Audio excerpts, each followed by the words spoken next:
You are now listening to the Old Head, New Head podcast with your hosts, Eric Iberg and Ethan Schaefer. Goddamn kids. Shut up, old man! I ain't gonna lie, I totally forgot. I thought it was 11. Then Julian sent me a message like 10 minutes ago. He's like, got a link for me? I was like, oh, fuck! Good morning, Iberg. Oh, shit, let's make sure I got the right thing. Yeah, got that nice microphone. Good morning. Fuck. How are you? This is an early one. It is. I even had a 40. Give thanks. I don't know who drinks at 9 a.m. when liquor stores are open, but that's nuts. Well, it's 8 a.m. here in Mammoth, and you inspired me so much last time with the Caleb episode that I came prepared this time. Yes, and we're talking like a straight edger this time, though, so big up yourself. Got the big box Regniers. Thanks to the folks at Regnier for hooking it up. What you got? What you guys supplied for us? I know you had to run out and grab the 40. 1 second. Haven't opened the 40 yet because it's only 10 a.m., but I'll do it in a second when we call. Right now, man, just stop by the farm. Big up Ross Jacob, taking care of my THC needs for the show. If you guys want to check it out, it's Dark Horse Farms in Minnesota, or hit up Ross Jacob on Instagram, and he can take care of you too. He can build you a grow house in your house, whatever, man. Ross Jacob, big up yourself. Then I also got to thank people that let me roll up my Jake stuff. Blazy Susan.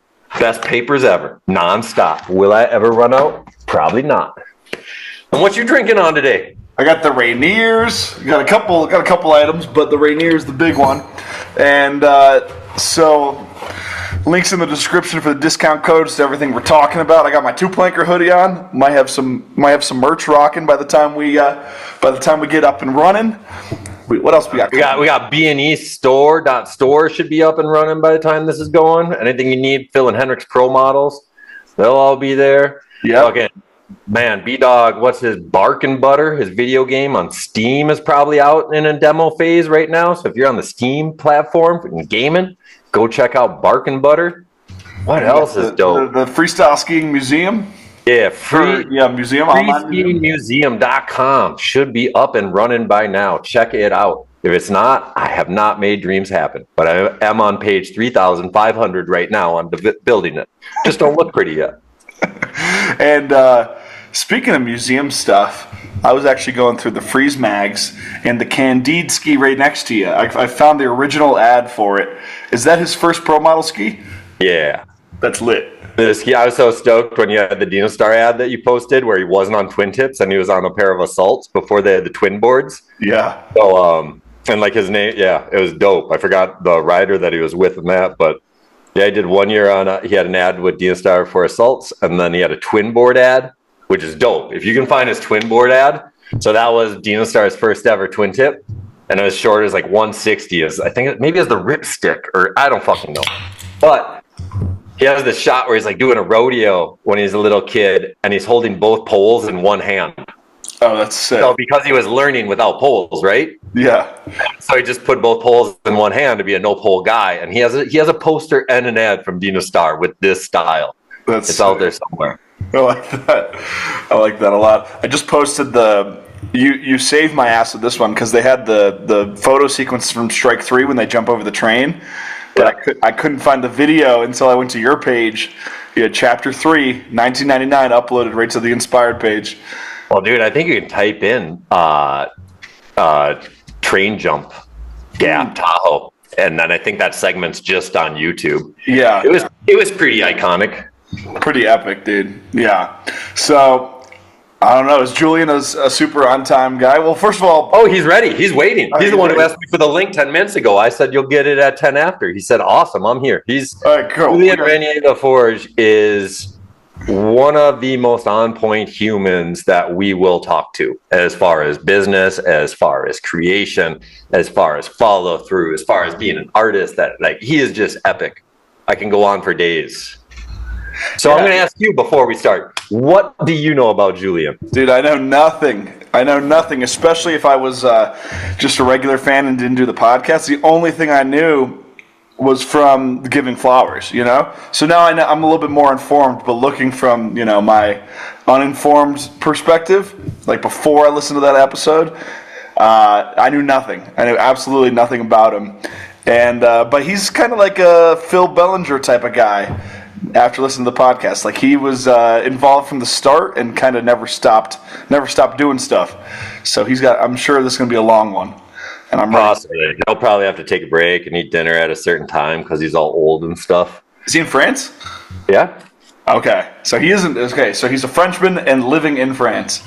So Julian, just to give a brief background to keep people on the show, Julien is a French guy. In '98, he went to the Olympics. Julien Regnier also did a 360 mute grab like Johnny Mosley in the '98 Olympics. His run was not shown on American television because that would have taken away from the idea that Johnny Mosley invented the 360 mute grab. So that wouldn't work so well. So Julien was a pioneer in the moguls, then crossed over like most of the guys, and just got into it right away. Got super into building skis. He had I think he had the second ever pro model twin tip, and it was with Pow Air, and he put a grind plate on the base of his ski. Yeah. So this is, I believe it released fall 2002. Yeah, we'll find out exact from him. But then also he's a founder of Armada. He helped build the JJ. That ski is legendary for the brand. He helped work with Black Crows, and we'll find out a bunch of other shit. But yeah, we'll get to his roots a little more, so I can learn some shit too. That's so sick.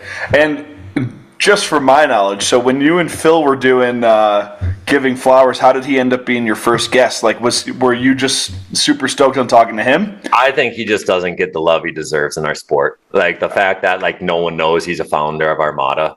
The fact that no one knows like he designed the insides of the first ever Armada ski.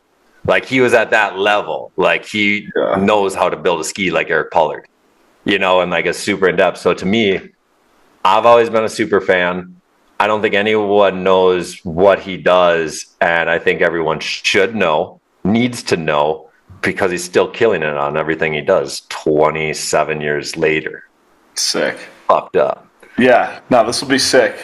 Hopefully we can keep him for a while. These busy guys usually have to go run off and do something else, but this will be sick. We got a busy week coming up. This is the end of my stay in Mammoth. I've been in 3 different Airbnbs. We're on the 3rd one right now. And we're doing 3 episodes in a row, back to back to back.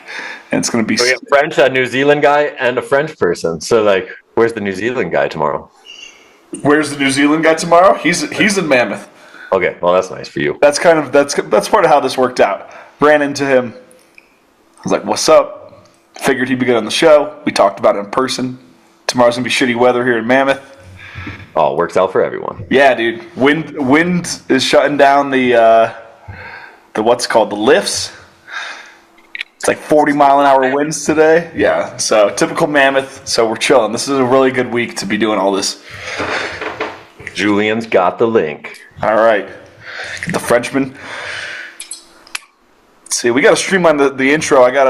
Everyone subscribe if you're watching on YouTube. Hit the subscribe. We need 1,000 subscribers so I can start monetizing it on schoolers. Oh, it works. Man, we should just flip it over to that Inspired. I saw I have like 26,000 subscribers. I never have done anything with that. Yeah, sure, that'd be good. But whatever. This is all organic. We know whoever's listening to this really appreciates it. Yeah, really wants it. People that are listening to these shows and listening all the way to the end, man, you obviously love skiing. So I wonder if we should start hiding something at the end. You know? I mean, anyone that knows my DPH, that's the hidden factor. Yeah, true. You know, we don't talk about it no other time, really. So that's how I know who's a true fan. When they say, what's your DPH, Iberg? You're like, listen to that whole... That's crazy. You've been up a little bit this season. Up a little bit. We're creeping towards 4 DPH. Fuck. Yeah, it's a little out of hand. I blame it on all Ross Jacobs' natural organic outdoor. It's like smoking natural Red Bull. And Julian doesn't smoke that herb? No. Julian, I remember him a straight edger. No drinking, no smoking. In the world of drinking and smoking. Yeah. I can always bug out. I'm like, man, like I can't hang out with you, man. People like you always fuck with the drunk people. Especially when you're young, right? Like, who's sober at 20 when everyone else is fucked up and finds that fun? Julian was in your results that you posted yesterday from the Whistler event. That was pretty fun. And I was pretty stoked too. I saw Abma's name in there. And I sent him that. I was like, dude, think about how fucked up this is, man. 25 years later, and you're in Tahoe right now just charging with Logan Piota. Do you know how old Logan was in the year 2000? He wasn't born. That's pretty sick. I saw that Tanner's riding with Kai Peterson. Yeah, they went up to Alaska together last month. Dude, Tanner's freaking nut job riding. What is he, 40-something? 43? 42. Well, Kai's the best. Yeah. Kai's the best. Ain't no one better on a mountain than Kai. I'll say it over and over and over. Oh, man. He's only getting better. Yeah. And he's 35. And he's been a pro for 25 fucking years. That's sick. That's messed up. You can really do it your whole life, yeah. You can, especially like if it's your passion and you find your angle, because all these people that are doing it forever are not continuing to win contests, right? Yeah. And even Kai, like he beat himself up so hard because he broke his rib the week before natural selection. And then he fucking charged at natural selection. And then with a broken rib, if you watch his recovery and his line, no one physically healthy can do that recovery. Yeah. He like one ski going across the mountain sideways at 1,000,000 hours and brought it back like a cat and then still hit something. And I'm just sitting there. I'm like, that was the illest trick of the whole event because your ribs are broken and you shouldn't be skiing. And then you're mad because you think you fucking suck. You are special, Kai Peterson. That's crazy. Yeah, it's crazy what my notion of old is like moving further and further back every single year, especially with those types of guys running around. It's like, shit, you could be doing that 10, 20 years from now as a 20-something-year-old. The only thing that's going to be hard is just fucking taking impact on park. But I think you're going to watch Henrik now. So what is Henrik born in 91? So he's 34? Yeah. Yeah, 91, 34. So he's 34. Like we're going to watch this kid hit park jumps till he's fucking 38 or 40. And he'll be the first person ever where everyone's like, oh, you can't do that in the park forever. Yeah. Kind of can if you land perfectly every time. The only thing that's taking him out is the goddamn airbag. Yeah. Shit, dude, I'm excited. I'm excited for later in the season to talk to Henrik. It was epic seeing them at Mammoth. Felt like stepping back in time. Yeah, everything is with all these old guys is hilarious. Yeah. Like, what? You're at Mammoth? Weren't you at Mammoth filming that one edit in 2011? Yeah, exactly. Oh. Here we go. How are you, Julian? Good, and you? You look smart. Thanks. Smart and clean. I'm doing really good, man. Really, really good. Nice. This is Ethan, my co-host. Hey, Julian, nice to meet you. Nice to meet you. So I'm going to start, Julian, right away, kind of like what we do. So we did a Giving Flowers with Phil Casabon and you before, and that was just kind of to praise you and tell you how awesome you were while you were around in life. This show is awesome because, so Ethan runs a thing called Two Planker Network. And Ethan's 26 years old. And I was on his show like 2 years ago. And I realized his whole audience is pretty young. And they don't know any of the history of the sport really or where it came from. So I was like, man, this is pretty fun. What if we interview old guys that you don't really know so much about, but they played a whole role in his life to make a podcast, right? For Twin Tip Skiing and shit. And then you pick out young guys and I'll ask them what they're doing, where they're going, because I don't understand what any of the younger kids are doing because I'm 46. So I'm not really out there every day being like, you guys want to start a ski company? And I know nothing. So it's super fun to talk to these kids that are dominating in the sport now and see why they do it or what their goals are. So we're having you on the show today to teach this younger audience who you are, how much you're a foundation of the sport, and I don't know, just how amazing everything you've done in skiing, because you've done a lot in the last 28 years. A little bit. I mean, it was all fun and I was just playing and I guess for the performance at the beginning, as far as mogul skiing, me, I was in the sports for the competition, for the fun of it, for being with the friends, and yes, I made the skiing my life by shaping skis, by shooting videos, being involved into pictures and the progression of the sports. I think I brought on that side. I brought a lot with ski design and trying to put skis that would make sense under athletes' feet, but you can't say really athletes' feet because it's it's a bad mushroom that you get on your feet, right? It's true. You have great direct translation going on right now. So anyway, jokes aside, I don't know if I should be here with the crazy painting in the back. I love the crazy painting, but this zoom in and zoom out thing is wild. I'll just be here then. Okay. Anyway, the beginning was about, I guess, Julian, I'm going to stop you going through all this, and it's been super fun. So I have Ethan do like a whole pick your brain on your youth, and we go through like how you came up. Yeah, sure. And we do this with everyone, so we'll get to every element that you gave us the prefix to. So Ethan, sure. Start over the fun beginning part. Yeah, we'll start from the beginning. We always kind of like to start with people's childhoods just to get a base for what we're working with. So let's do the where, when, and who. Like where are you from? When were you born? Siblings. Who were your early influences for the sport? So I'm from France. Born in Chambéry. It's in the heart of the Savoie states in France, where most of the big mountains are. My mother was a world champ of slalom skiing in 1971 in Val Gardena, Italy.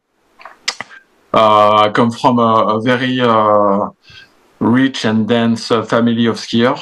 My grandmother was at the Olympic. Grandfather, same. He was very good in the French team when he was really good. And so were your grandma and grandpa both alpine racers? Yeah. Okay, so your grandma and grandpa went to the Olympics. Your mother went. My grandpa didn't. He was older, and there is no. I think there is no Olympics at that time. I'm assuming, or I don't know. But I know he was really good, and he did long jumping and also alpine skiing. Okay. But I don't think he went to the Olympics. So. But your grandma and mother did. My mother didn't go to the Olympics, but she won the world champ. Okay. But she broke her leg 5 times, so her career was stopped quite early. Okay. And they were like my mother has a twin sister that she also won the overall for slalom. What? They're like the Phil and Steve Mayer woman version of France. Oh, Jesus. Do you know who I'm talking about? No. No, Phil and Steve Mayer. The father of Mayer. Of Andy Mayer and his brother. Yeah, but I didn't know they were brother. Okay. And Anyway, no. Each nation has its own, famous people in skiing. Like it's very, sports is very national. The coverage is very nationalistic. I think we each have like our heroes and stuff like that. But at that time, the French team, when my mother performed, the French team was very good. So there is a lot of people that were very successful at that time. But anyway, family of skiers. My brother was skiing. Question that I'd never know. Did you have a father around in the picture? No, not growing up. But he was around until I was 2 years old, I think. Okay. But I never grew up with my father. But we still he's still around, but he didn't educate me, if you will. And then how many siblings do you have? I have one brother and one half sister. She's very much younger, 10 years younger than me. And my brother was also mogul skiing. We were mogul skiing together and being at the French Federation together. So you and your brother, it's Cedric, right? Cedric, yes. And is he older or younger? You're older, 2 years older. And do you guys have the same dad? Yeah. Okay. Yeah. Just trying to learn a little bit. I want to try to see if I don't know anything about you. Yeah. So that's my sister. The sister doesn't have the same dad.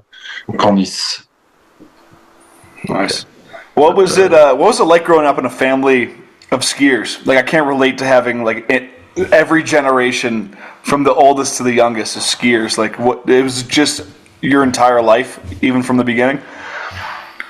Well, it's nothing more. We live in a ski resort.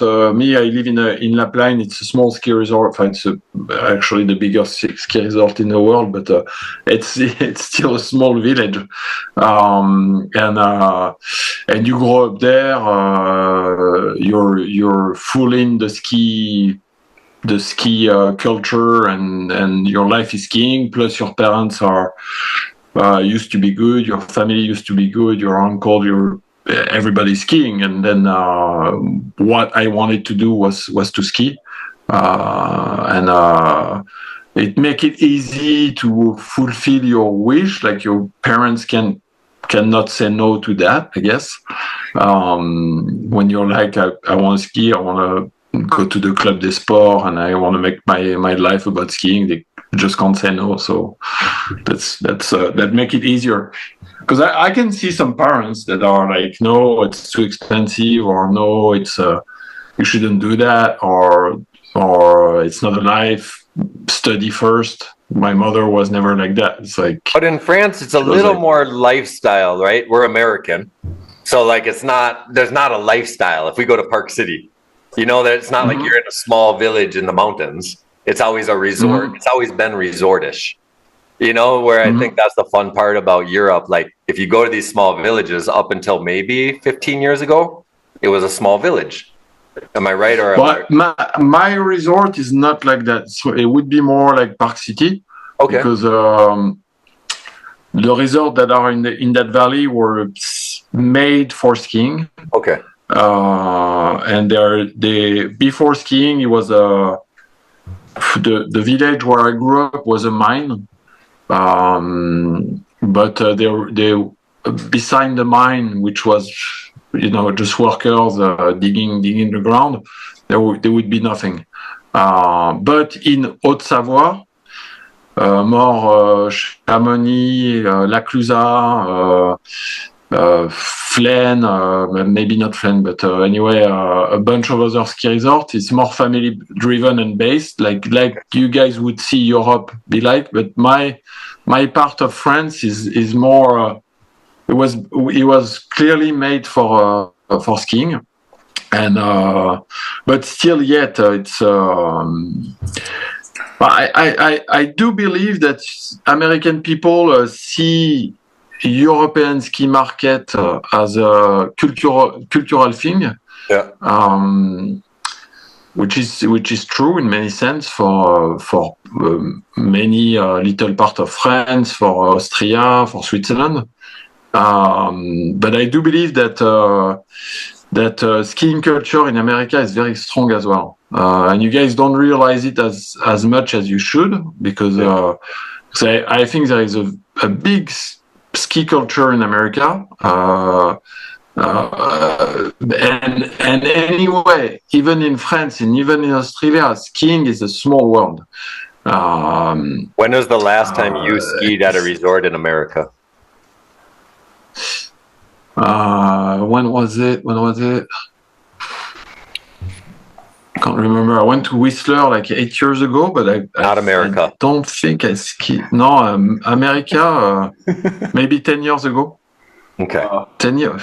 No, it's been a long time that I haven't skied in America. Maybe, 8 years ago, I think. And And, Julian, we did a bunch of resorts. We did a Cannon in the east, Cannonball, I think. Cannon Mountain. Yeah, Cannon Mountain. We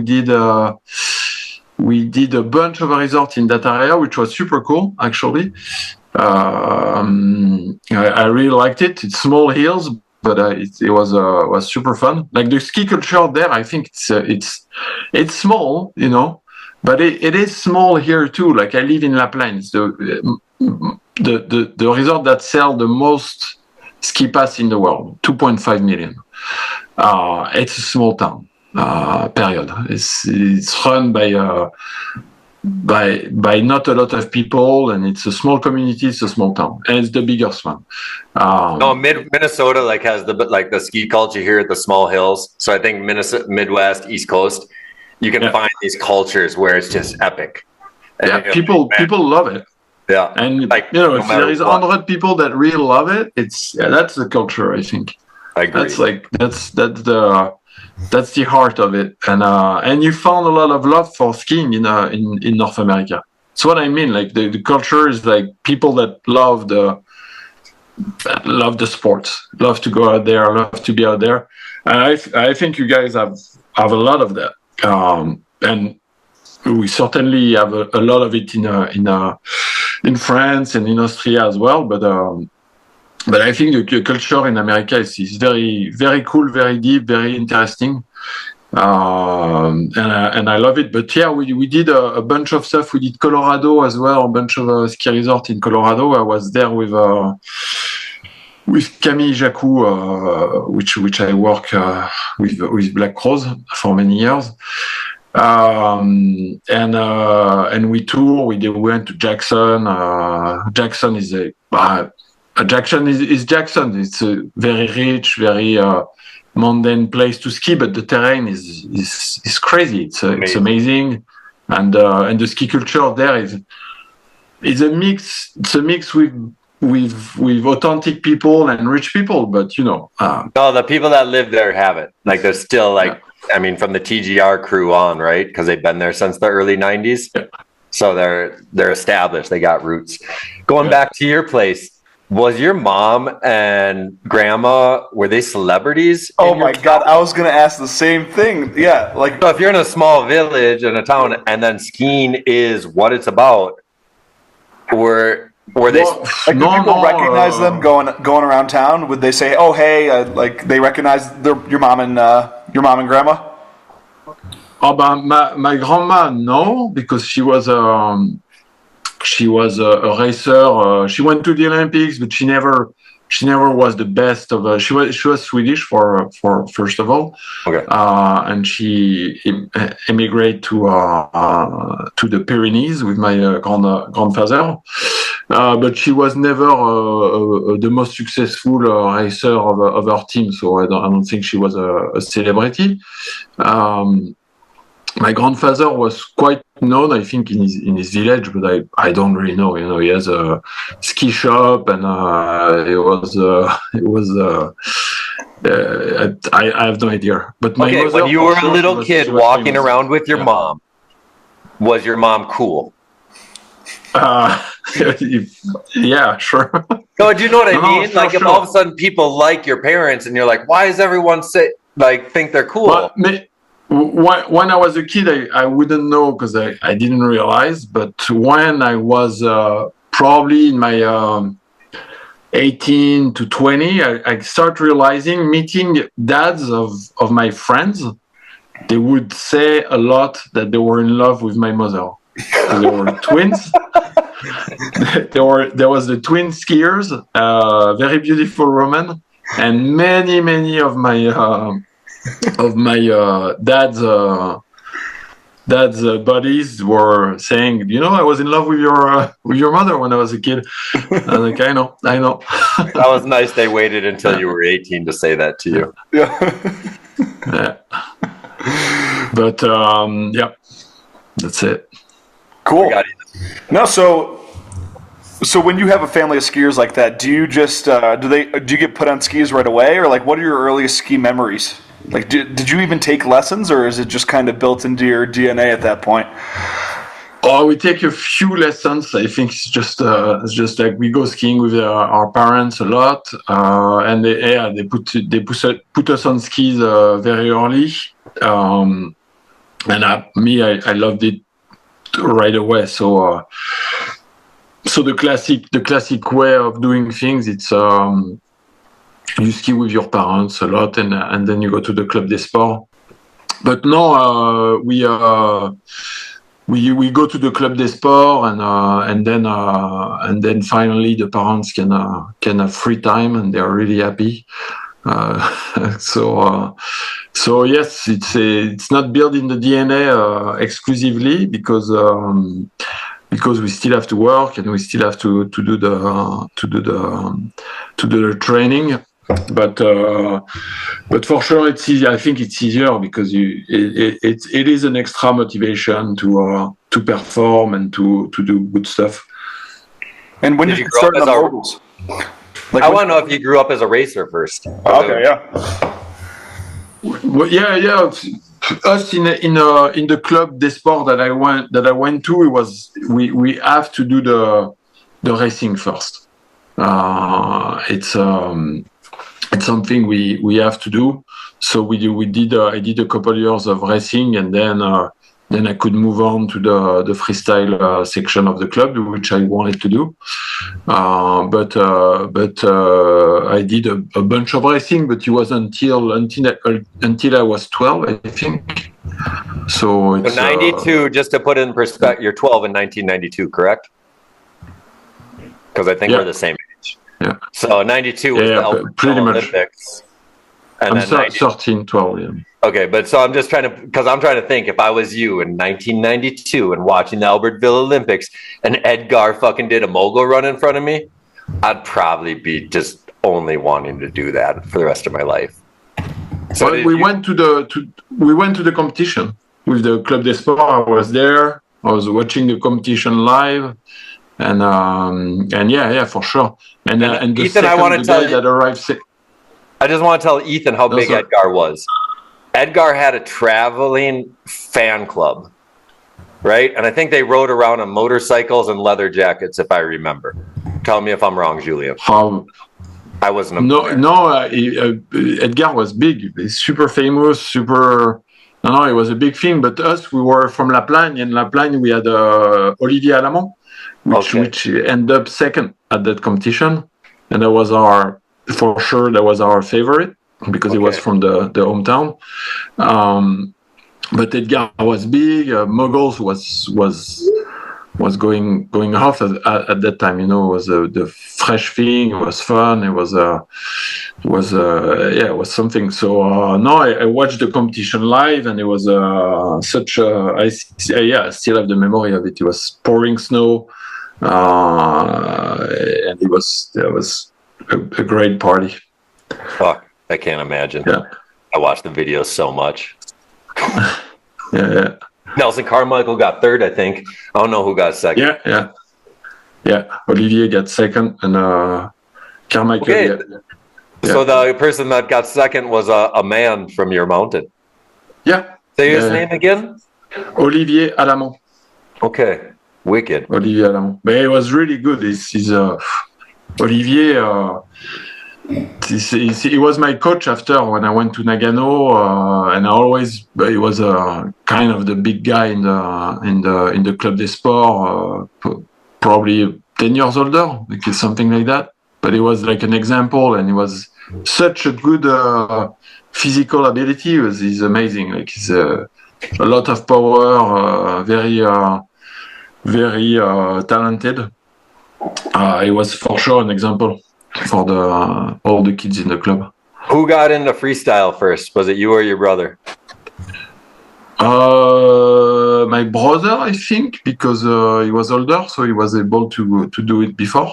And as a French person in mountains in the early 90s, do you do the other elements, upright aerials, inverted aerials, or ballet? Or do you only do moguls? We did ballet, a little bit of aerial, and mainly moguls. Did you have upright aerial contests? All the mogul skiers were not good enough at inverted. Me, I was doing a little bit as kind of the best of my group at it. So I would do, but I was not that good, and it was not the main focus of the club, because to do the aerials you have to maintain the jumps, and it's not that easy. You need whole organization. But we would do single backflip and stuff like that. But we would do it, and we would train a little bit in the summer. And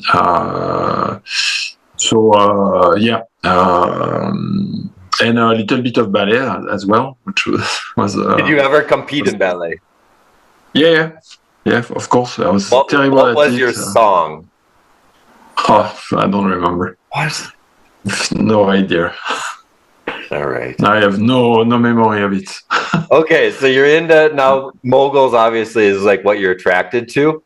Like, how long does it take you to get good? Because it's pretty wild to watch how fast you grow from 12 to 18, from 92 to the 98 Olympics.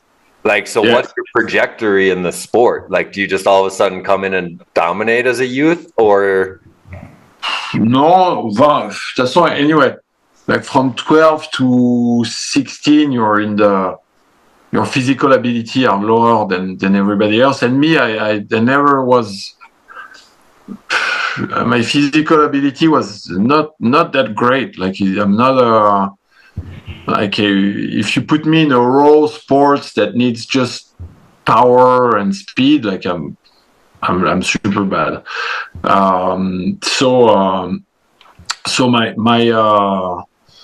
I think my creativity and my eager to do things differently and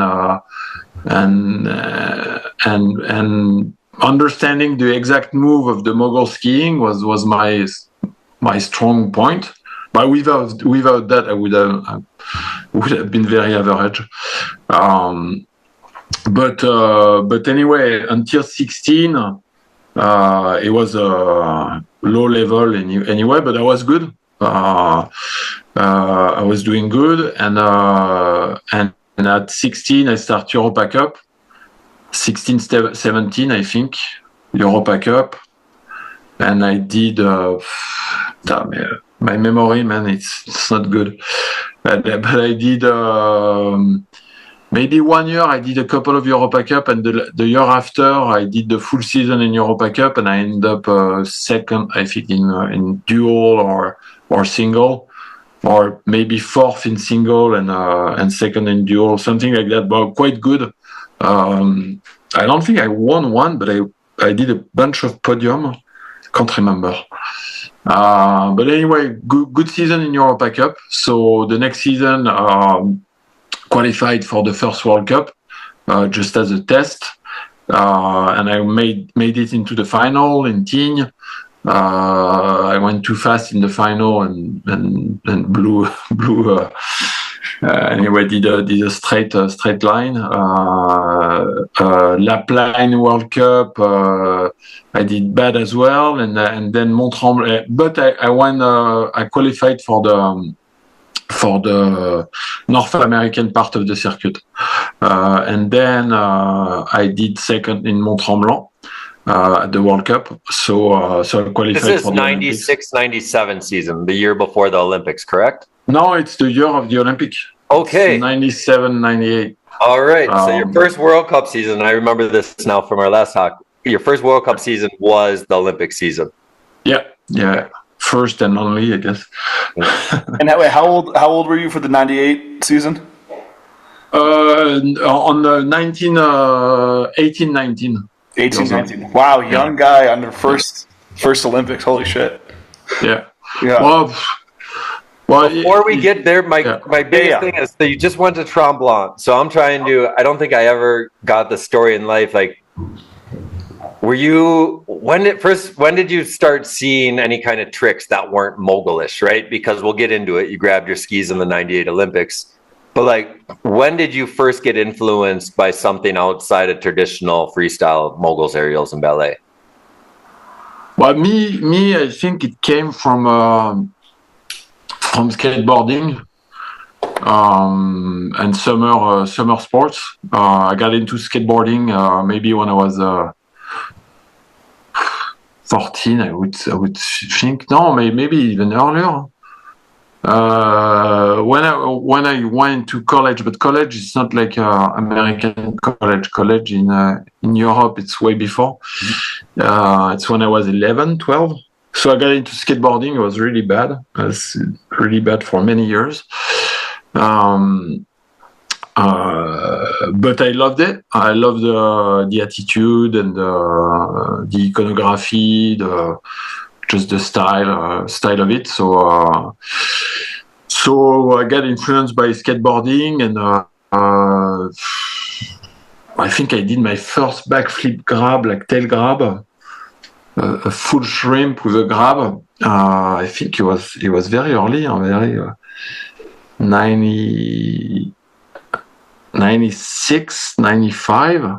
And at this point, you didn't see anyone else grabbing their skis, or this is all you in your head from what? I don't know. Maybe a few. I was watching the movies. What was the name of the movie? It's the movie with Seth. There was a Salomon movie that was turning. It was VHS tape. Yeah. It was really hard to get a hold of it. So it was and I got influenced by snowboarding as well. Okay. But I didn't like snowboarding as much as skateboarding, because I saw snowboarding as something that was on snow that was taking place of skiing, more than skateboarding was the summer thing. Okay. But for sure, snowboarding was an influence as well. And it was, what was the goddamn name of the tape? You're saying Seth Morrison? Yeah, Seth, like the first movies of Seth. So this is like an MSP? I don't know if I don't even know, like. I know Fetish came out in 98. Yeah. I just saw Ethan posted that, and Fetish was, I think, Seth's big one where he was all bloody and won the Crested Butte fucking free ride thing and partied. But no, Fetish. I remember the name, but I think it was before that I started watching a couple of movies. But anyway, they had a K2 Performers movie that came out in 96 with Jimbo, and Seth was in it. And I remember Jimbo Morgan grabbed his skis in that. Yeah, but we probably saw a bunch of those images and be like, oh, let's do that. Like it's not all in my head for sure. Yeah. Like I was just curious if there was, because like Mikael had rollerblading as well. What's that? Yeah. No, it was rollerblading as well. Okay. But for sure, in my resort, nobody was doing it. That's for sure. Around me, nobody was doing it. No, one of my influence, and it was more influence.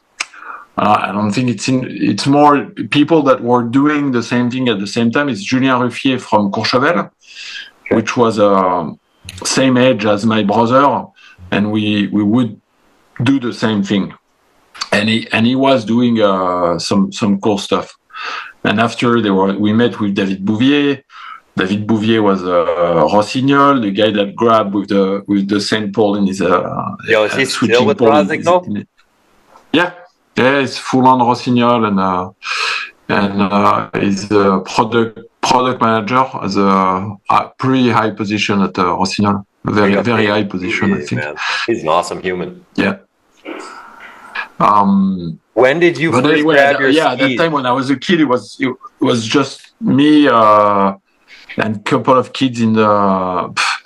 Honestly, when I was in the club, it was kind of only me that trying to do thing differently, and I just love jumping around and trying to do stuff differently. So did you ever? When did you first grab your ski in a contest in moguls?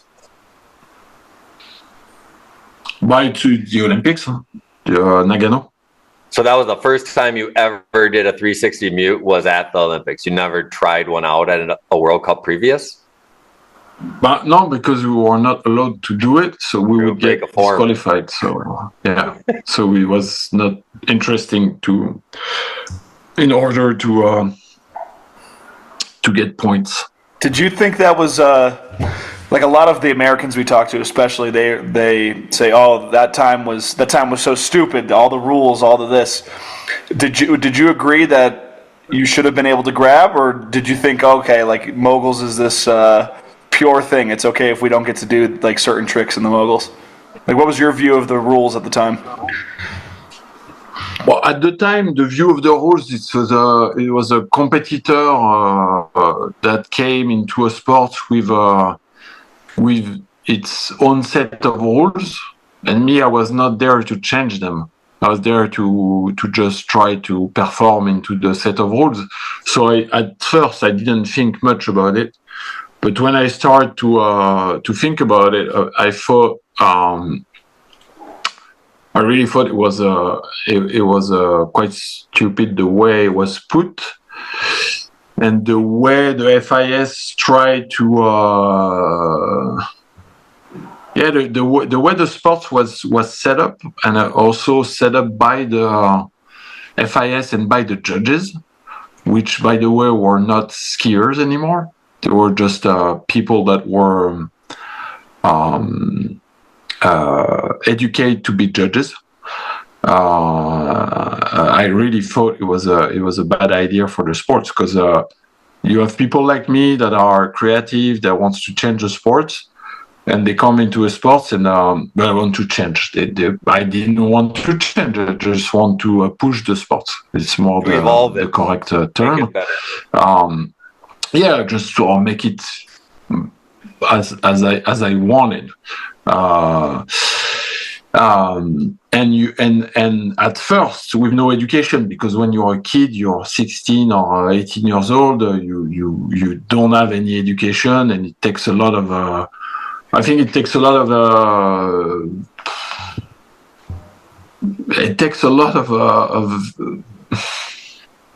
background thinking to be like, what the sport should be, or what the set of rules should be. When you're a sports guy, you arrive into a sports and you try to a competition sports plus all you want to do is to obey the set of rules and win. So I don't think it's up to the athlete to decide that. It's up to the coaches, the people that organize the competition, the judges, to let the athletes move and push doors open, so the sports are free and can involve in many different ways. And I understand there is some constraint, like in every model and in every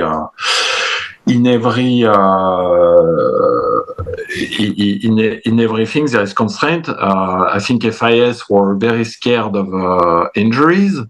Very scared of, I don't know what they were scared of actually. It was the injury thing, because you have to remember, like when you were saying you got to do backflips in 1994, if I from Minnesota wanted to do a backflip in 1994, I had to go to Utah or Lake Placid, and I had to spend $100 or $1,000 a week, and I would have to perform 100 perfect backflips in the water before I was allowed to compete in. And then you need 2 tricks in inverted aerials in order to compete. And so imagine you have to qualify that. That's 200 tricks you need to make for only a single backflip and a single back full, or a single back tuck, right? A back tuck and a back lay. So you're spending a couple $1,000s to learn a back lay and a back tuck. And then you go back to Minnesota. And then in the winter, there's only certified events in East Coast and West Coast for inverted aerials.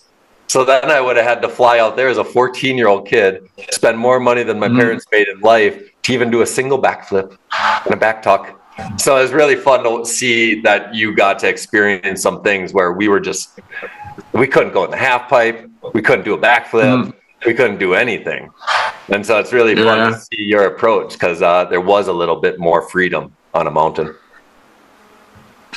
Yeah, and but it's hard to, like, I mean, it's anyway. The question is, do I believe that the set of rules were stupid at that time? No, I was just ignorant, and I was just trying to do the best tricks that would bring me to the victory. And at that time there was a twist spread, and fine, I would do a twist spread. But when Mosley, when we heard that Mosley was going to be able to do a 360 mute at the final of the Olympics, because we realized that that jump was a load. When did they when did they allow that to happen? Well, it was I think well, it was something that was very blurry, and I didn't quite understand. I think I didn't know all the set of rules, but I think in every beginning of the season they could send a tape or something like that to have new jump homologized, new jumps in the books, you know. Yep. And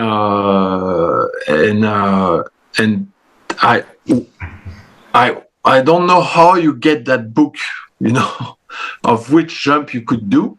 You don't have that book? I got that book. You got it? Yeah, I got every year's book since 1991. Of the rules, man. You want to know what my favorite trick was in the rule book? It's called a Leroy. Do you know what a Leroy is? No. It is a tip cross pulled to the side. And so we called mute grabs originally in the early 90s a Leroy grab. Okay. Because we would learn the tricks in the rule books growing up. You need to post a photo of that. That sounds... Okay, but so me, I've first of all, it's the first time that I've heard about the rule, the book of the rule. Our coaches never show us that book. Okay. From Club des Sports to French Federation. And I think that's stupid of them to not know that and to not let the athlete know about that book. I'm going to be fair right now, Julian. The only reason we knew about it is because we did upright aerials. So in upright aerials, we had to learn combinations up to 5 tricks that were on access, right? Not rotating or flipping. So like, man, we had Zutnik tip crosses.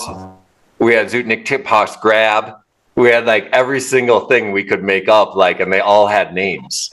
Yeah, no, but the problem is that book and that way of doing stuff, it's a fundamental problem of evolution of the sports. But again, to answer the question, as a young athlete, you're like all right, just tell me what I can do, and I'll do it to my best level.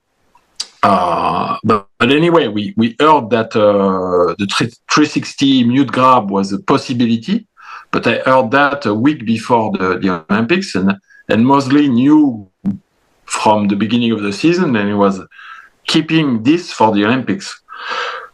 It's what I know about it. I don't even know if it's true. But what happened was he had to get it approved, right? So the first time he ever did the trick was in Breckenridge. Did you compete at Breckenridge the last contest before the Olympics? We were not at Breckenridge. Okay, so that was the first time he performed it, right? So it just got approved like the week before that. So that's why he didn't. I'm still mad at my federation because we skipped that competition. Yeah. Because they wanted us to be not tired for the Olympics. I was like, I'm 18 years old. I'm not tired. I want to compete, and I want to do. If there is a World Cup, I gladly do a World Cup. And they skipped that World Cup for us. Okay. And we went to Hawaii, which I think was stupid.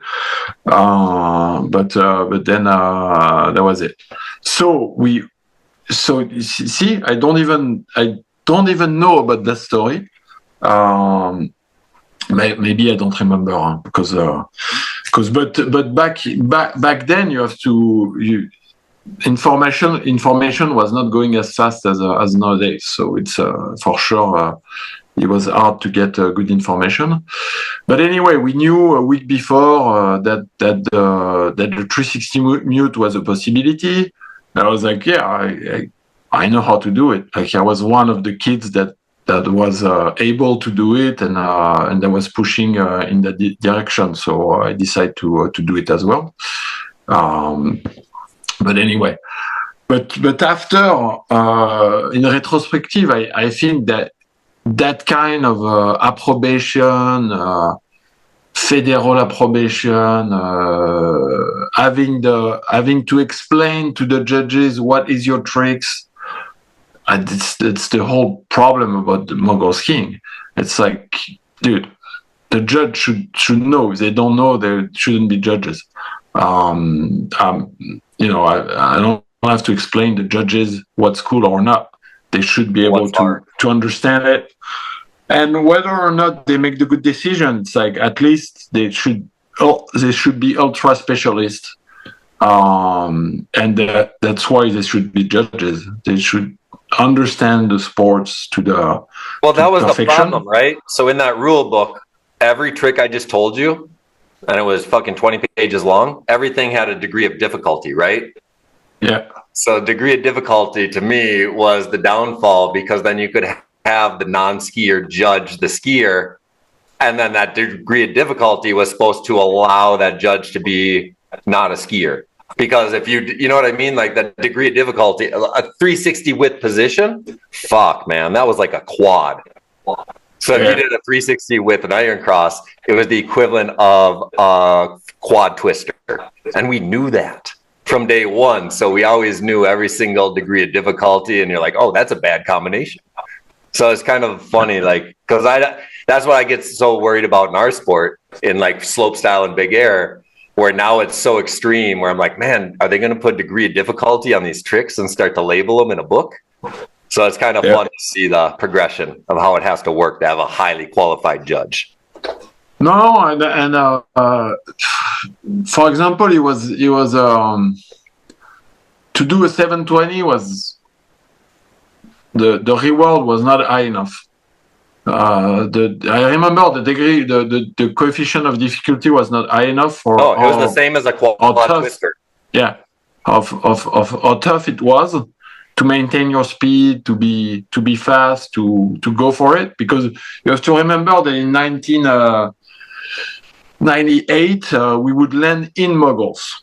It was not a pad. It was not a flat pad. It was like you have to aim for one moguls, and you have to aim like that 20 centimeter patch to be able to break speed. If you were too long, it was game over. If you were too short, it was game over as well. Or you needed to be very strong. So people wouldn't do that because the reward was not high enough. And the problem was I think it was the judges. If you had highly qualified judges, they would know in their heart that it was the most difficult thing to do, and they would reward it regardless of the perfection of the execution. And it's why, and I think it's one of the problem of mogul skiing still to date. It's mogul skiing is a sport that is judged on falls more than on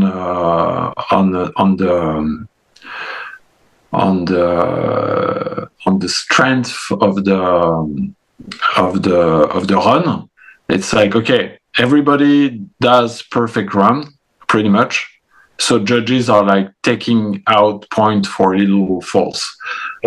So it doesn't push people to do differently, because when you want to do different, do something new, do something out of the box, you might do a little mistake, and little mistake are taking out notes, because it's the way they judge it, and it's just a disease of the judges, I think. So my last mogul question is, when you find out you can do a 360 mute, and you know you have the ability to, and then do you do it in qualifying run at the Olympics? In your first run? No, because I don't know why. I don't remember. I don't think Johnny did either. Johnny did triple twister spread instead of 360 mute his qualifying. Yeah. No, it was too risky, and we didn't want, and I'd still fuck up my double twister spread, if you can believe it. So I end up in probably I ended up 12 in the qualification. Not even 12, I think 14 in the qualification. So that's last place in qualification, pretty much? That is the 16 in the Olympics, not the 12. But yeah, super, no chance to win. Because the run in Nagano was easy, and nobody was going to make mistake. Not 12 people were going to make mistake for sure. It looked like the easiest course in the history of the sport of moguls. Like if you watch like all the courses, like even if you went to Breckenridge the week before, Breckenridge is scary as fuck, right? Mach 1. I never been to Breck. It's nuts. And these were like maybe the last natural moguls on tour, right? Because you have to understand the tour did you start when it was natural still? Or did you start when was Nagano the first one where it was machine, perfect left and right turns? No, I think it was machine way before. Okay. Especially for the Olympics, I think even teen was machine. Even it just looked so perfect at Nagano, and they were smaller and not as deep than the normal ones. And so when you decide you qualify, you're low in the rankings to go into finals, and you're like, I'm going to do it. You tell your coach, I'm going to do a 360 mute. Does he support it, or does he say no? You can get a higher ranking if you don't. No. They all support it. They wanted to do that. We didn't have hope for anything else than trying to do something good, Awesome. And because I messed up my qualification. No, it was everybody agreed that we should try and at least do something cool. If it would have been another discussion if I was in the top 5, I think. But then it was it was going to be a discussion that I wouldn't have been. I want to do a 360 mute. This is what I want to do in the Olympics. I would have been I would have judged my chances in the twist spread and 360 mute. But I surely wanted to do new jumps for sure, but it's the Olympics. You still have a brain, and you balance your what can make you bring a medal back home. So Mosley I knew I didn't have a chance. So Mosley was loved. I mean, he got the gold, obviously, but because he grabbed a ski, right, from the magazines in the U.S. and all this. Did you get any love in France for grabbing? I think it was good. He was the best. That year, he was the best for 2 years in a row or 3 years in a row. Yeah. He was dominating the circuits. He was really good. He was skiing really good, very high, very fast. I think he has long legs, so it's like flying. No, his range of motion was ill, and he was a total combined skier too, right? Yeah. He was doing triples and aerials in '96. He had full belly runs and was a combined skier until '97. So he's an excellent athlete.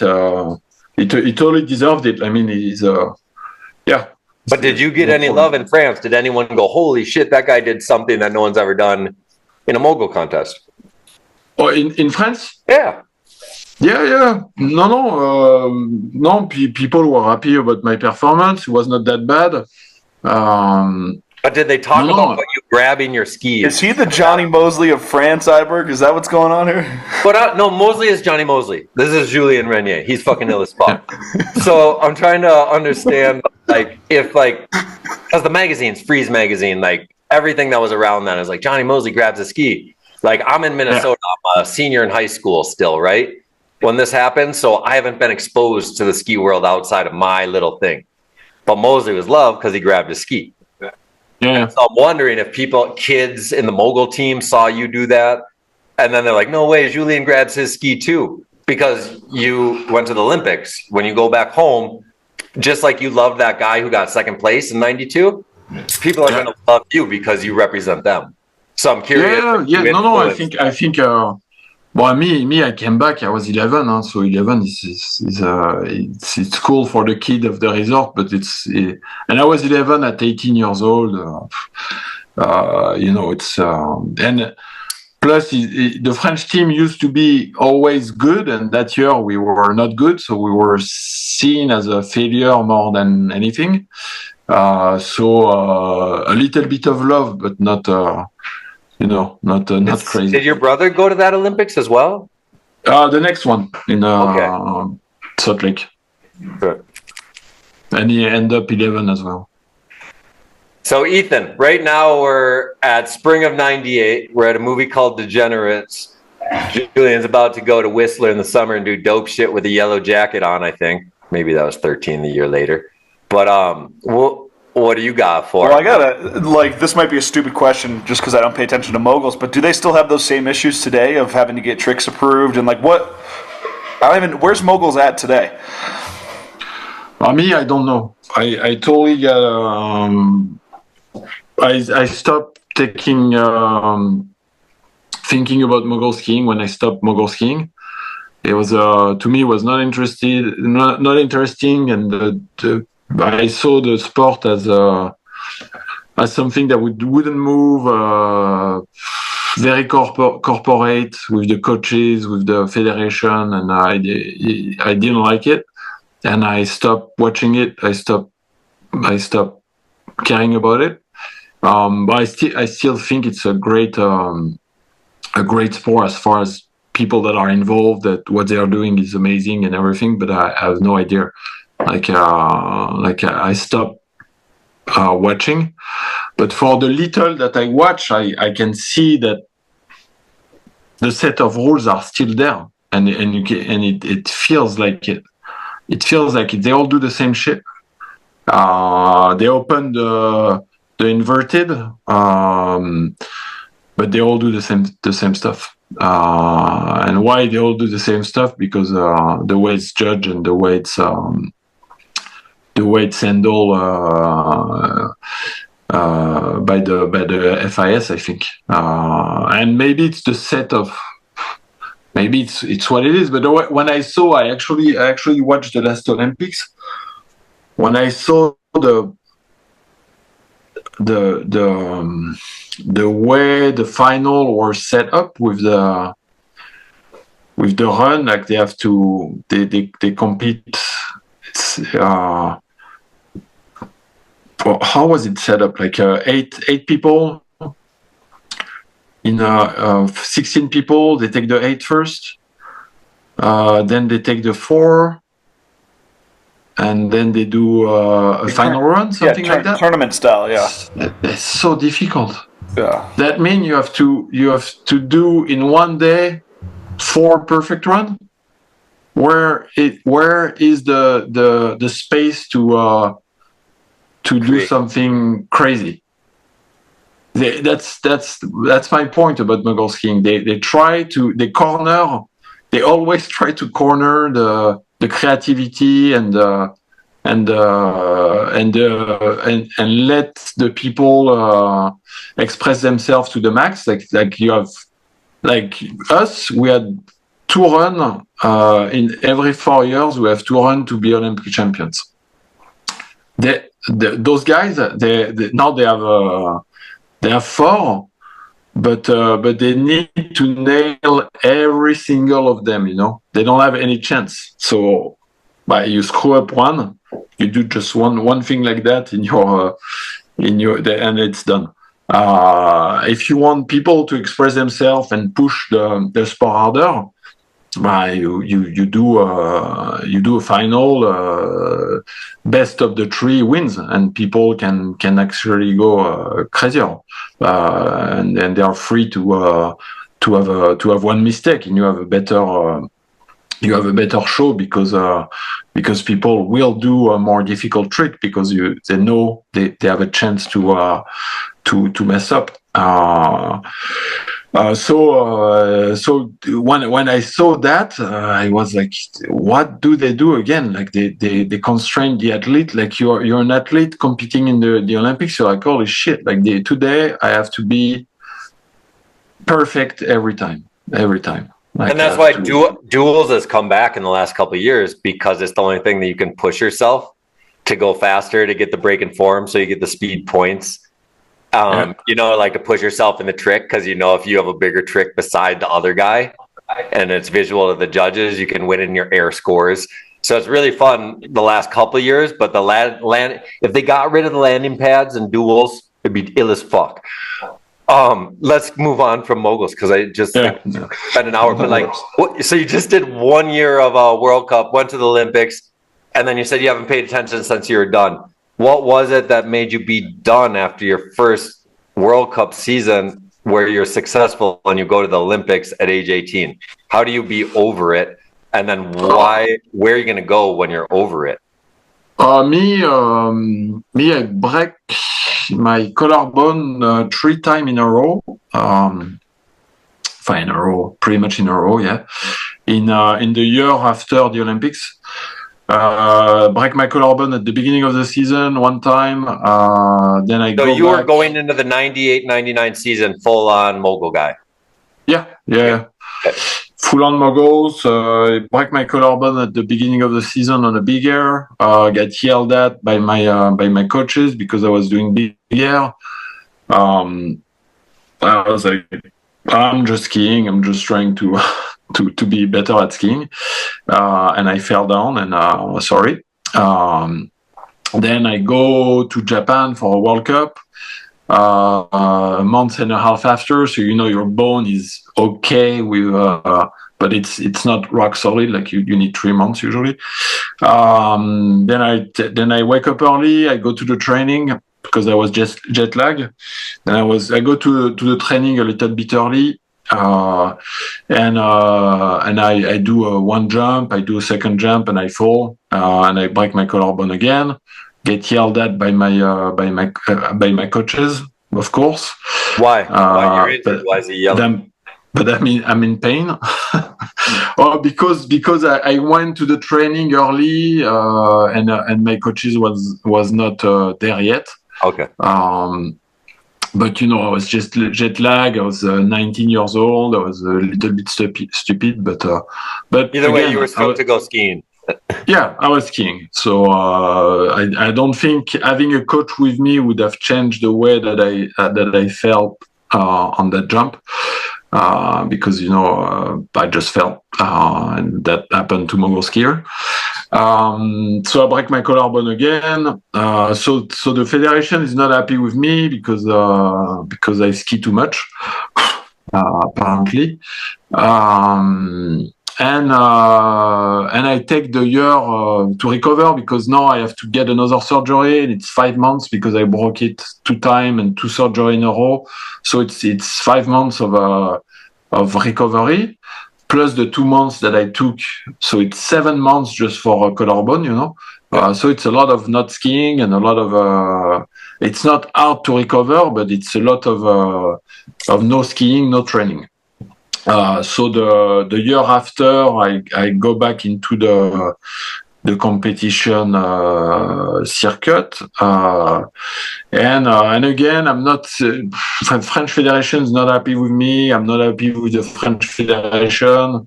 Wait a second. So just get it. So this is 98-99. You hurt yourself, but then the 99-2000, you're still doing moguls.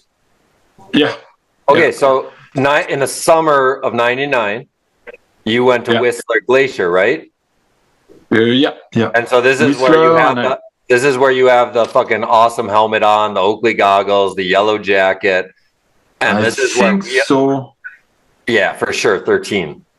I think so, and it's where I did the Mikey Hill movie as well in Mohood. So in 1999, in the fall, Julian came out with in Mikey Hilb's movie, Skiing's Last Stand, or was it the second one? I think it's Skiing Last Stand. I don't know. I think Skiing Last Stand was his first one that came out in 98. And I think the one that, because there was only 6 people in the 99 movie that he made, like Ewan Didvig and Douglas and whatever. But so in fall of 99, because I filmed for 13, I got to go to the glacier. I got to see this guy. And so he came out with only glacier footage and Johnny Poor Boys Productions 13, and then had a full closing segment, I believe, in Mikey Hilb's movie. No. Yeah, your opening or closing. Mikey Hilb's, I did. We did a bunch of stuff at Mohood. just at Montwood, and we did this. No, just Montwood, and you know, with the church, I was playing. It was really bad. I'll send you the segment. I was praying God, and yeah. But it was only Montwood. Okay, but point being is you came out in. You have to understand, in 1999, there was only Poor Boys and Mikey Hilb's movie. There wasn't even level 1 yet. Okay? No. So this guy came out with a closing segment in one movie that only had 6 skiers, all shot on 16 millimeter, right? So Poor Boys is still ghetto, right? So it's on mini DV. So Julian now has a closing segment, the only freestyle orientated film of 6 riders beside MSP and TGR. So his status, for people that don't know him, is like, who the fuck is this guy? And then his shots in Johnny's movie, you're like, what? His style's ill. What are those Rosignals that he's on? And whatever. So point being is, from the outside, Julian, in the fall of 1999, we already thought you were full fucking only twin tipper. You know what I mean? Like, I wasn't thinking you were in moguls at all. How did the style develop? If you were fresh out of the moguls, like were you just the most stylish mogul rider of all time, or were you freestyling? No, but I think all the kids like Cusson, JP, Dorian, we were all mogul skiers at that time. We were all mogul skiers at that time. So I was I didn't think much about all that, and I never thought much about fame and how to get it. I was pretty bad at it, actually. So I was just trying to ski a little bit differently, and trying to have good skis under my feet. But at that time, I was doing the summer camp because I thought it was a great. What was happening at the summer camp was super cool, and it was a way to have good, decent jumps, because in Europe we didn't have any good big air ever anywhere. So I thought it was a nice place to have good jumps and soft landing and to try to do stuff. So it was cool. It was also a way for me to make a little money for my winter, because I was living alone and I had to find a little bit of money to be able to ski and finance my seasons. And so I have one more question while you're sewing. Summer 99, you go, and so does Candide. You're both French, right? Are you friends at the time? Yeah, okay, for sure. So you knew him previously. Yeah, well, he was mogul skier. He was he was 3 years younger than me, so at that age it counts. He was on a little league. But we knew him from the Club des Sports of La Clusaz. So when you're skiing a camp of champs with him, and High North, was High North around in 99? Yeah. Okay, so when you're skiing with Candide at these spots, like, are you guys thinking about something other than moguls, or are you guys there on summer soft landings? Because no, we were. I think we were. Anyway, talking about everybody. At that time, we were questioning ourselves if but Cusson, JP, and Dorian stopped that year. So me, I was like, when am I gonna stop? Will I stop? But for me, it was another situation, because I went to the Olympics. I was on the elite of my federation. I was getting paid by my federation a little bit. I was supported by my federation. And I was one of the best mogul skier in my federation. So I had, it was holding me back more than Cusson, Dorian. They were all North American Cup skiers. But I think also their team was more dense and better than the French team. So it was harder for them to be at the elite. So it was like they saw the opportunity to do something else, and did it quicker out of out of less constraint opportunity. Like because they got that summer, they got the Solomon deal, right? To be they got the Solomon and that's deal. why I was interested in all this because we saw you on the Rosnell twin tip for the first time that summer. And so when this happens, as a French person that has a closing segment in an American movie is represented in the biggest movie through Poor Boys of this whole new sport, does Rossignol, because Solomon was recognizing it at this point in France, and they're a French company, even though it took Japan first. Is Rossignol looking at you now and being like, whoa, you could be our new Canadian Air Force? Or how does are people stoked on you to do something different as sponsors? Well, I wish. Okay. I wish it happened like that. But me, as far as my career, it was always difficult. So it was difficult to find deals, to find financial deals that would be something solid. But I was able to ski for 25 years without working, so I'm not complaining. But I never became a millionaire. My relation with Rossignol was very biased because my mother was a world champ with Rossignol company. Okay.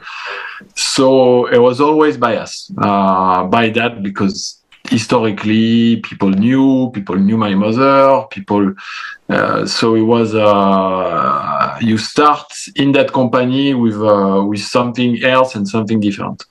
Kai Peterson had the same thing with Rossignol.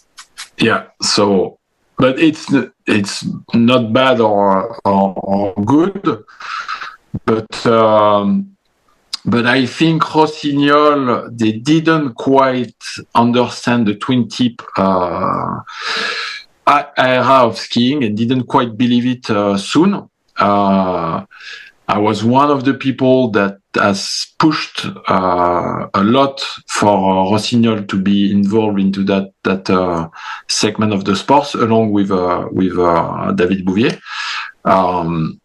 But the story of the twin tip at Rossignol, I was in the office in the French side of French promotion office at the headquarters in Saint-Laurent-du-Pont. And I was yelling that Salomon had the 1080 and we didn't have anything and it was bullshit and blah blah. I was just 18 years old guy trying to get good skis from my company, which was difficult. And I was yelling, I was like, yeah, blah blah, it's bullshit. You know me. It's when I have something in my mind. It's the dopest part about talking with old heads, and what I loved it. I want to show to the young kids that are listening is things get changed by passionate youth, right?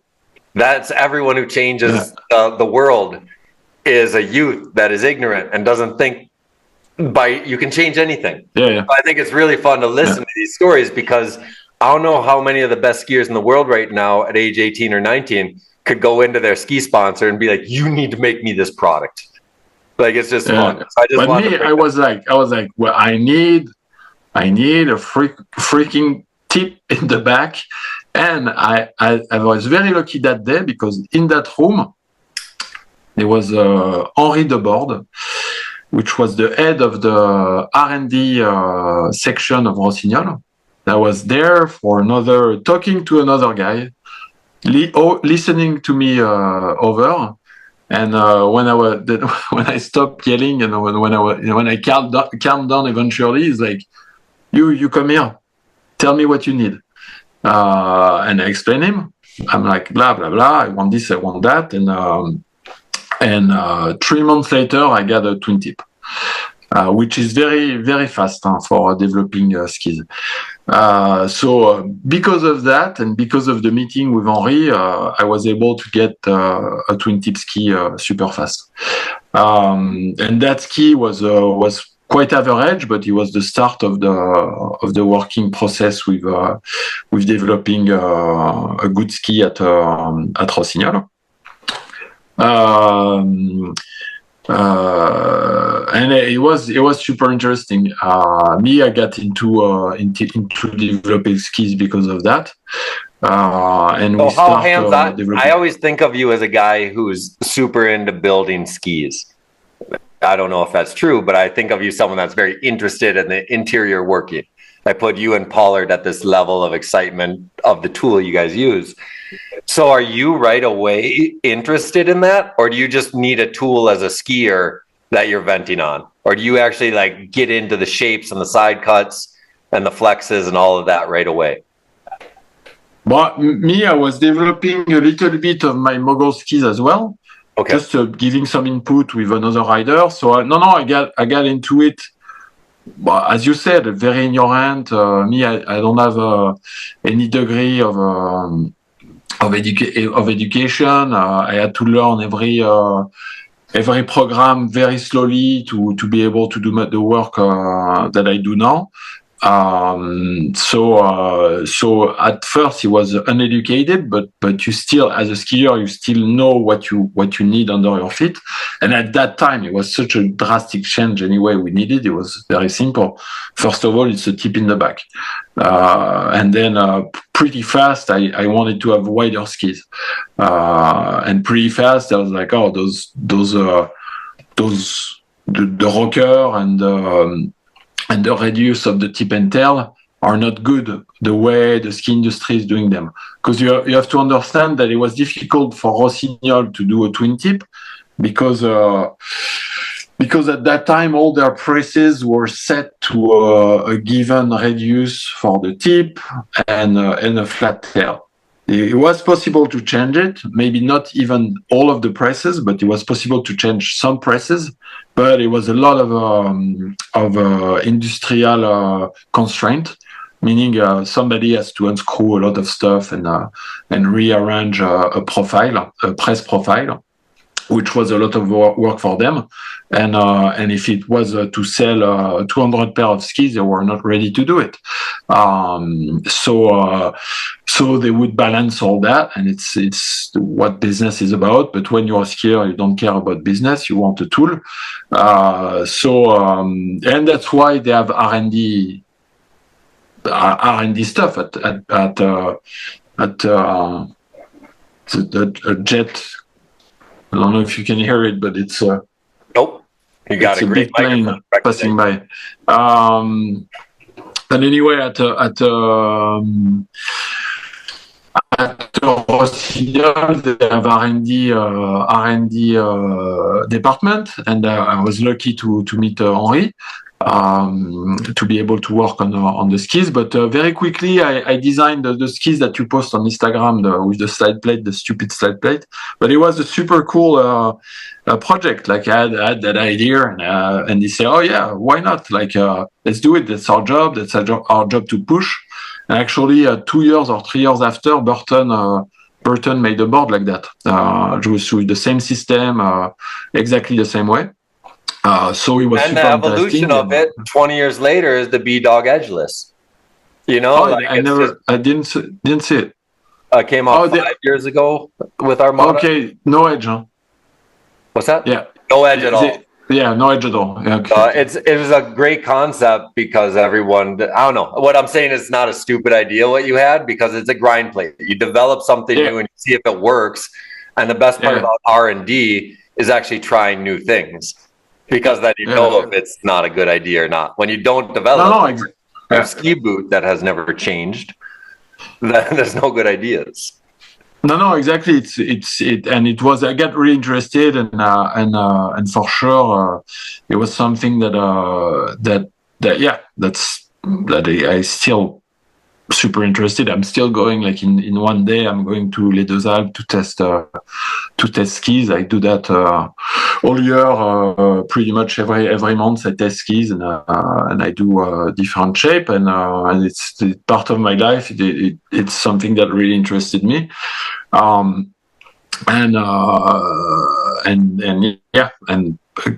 That's what I did for Rossignol. Rossignol, so we did the power. So you did the power. We didn't get the full. So we didn't get how you ended up fully quitting. Like when did you just say? What was the final thing where then all of a sudden you committed to this new sport? Because that's what I'm interested too. Is when you as a person say, I no longer want to do what I've committed my life to for the previous 8-9 years, and I'm going to go try to create something that doesn't exist yet? Because that's where it was in 99. So 99, came back from the year of fracturing my collarbone 2 times. French Federation not super happy with my attitude. I have mainly in life a bad attitude, but c'est comme ça. But I was good. I do the French qualification. We have a little contest with all the French athletes. We have 3 runs. I do 2 runs. I perform super strong. I tell to my coach, I don't do the last run. 2 runs is enough. Being very cocky because I was really good. He was he was really pissed off with my attitude. Then we start. I get qualified for the first World Cups, which we have a lot of duel, and I was not really good in duel. Like, it was not my thing. I was not feeling good. I grew up doing only single. My generation grew up doing only single, and there was a comeback of the dual mogul skiing, and I saw that I could be I could have good performance in dual, but not now. Like, I was like, I need to find my thing in dual. I need to understand it. So I told the coach, like, my focus is single mogul skiing. And of course, the first couple, on the first 3 World Cup we had, like, 2 of them were dual, and I didn't perform well. And on the single, he was in Sweden. Qualify run, I do 360 mute and 720 cross. Second best time. 1 little mistake on the landing. I end up 16, and I'm like, what the fuck? Like, what is this? Because honestly, my run should be in top 3. Okay, top 5 maybe, but not 16.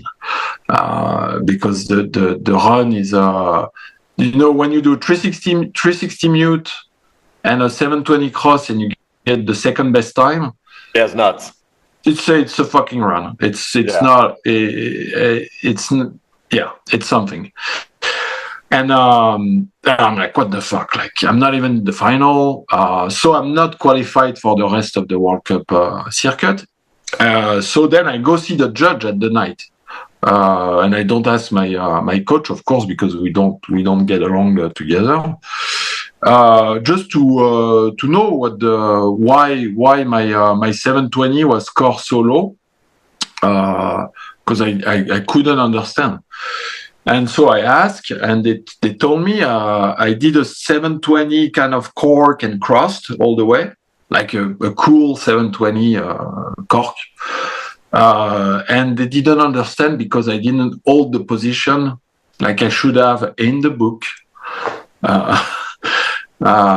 So they put me a very low score, and my landing was not perfect.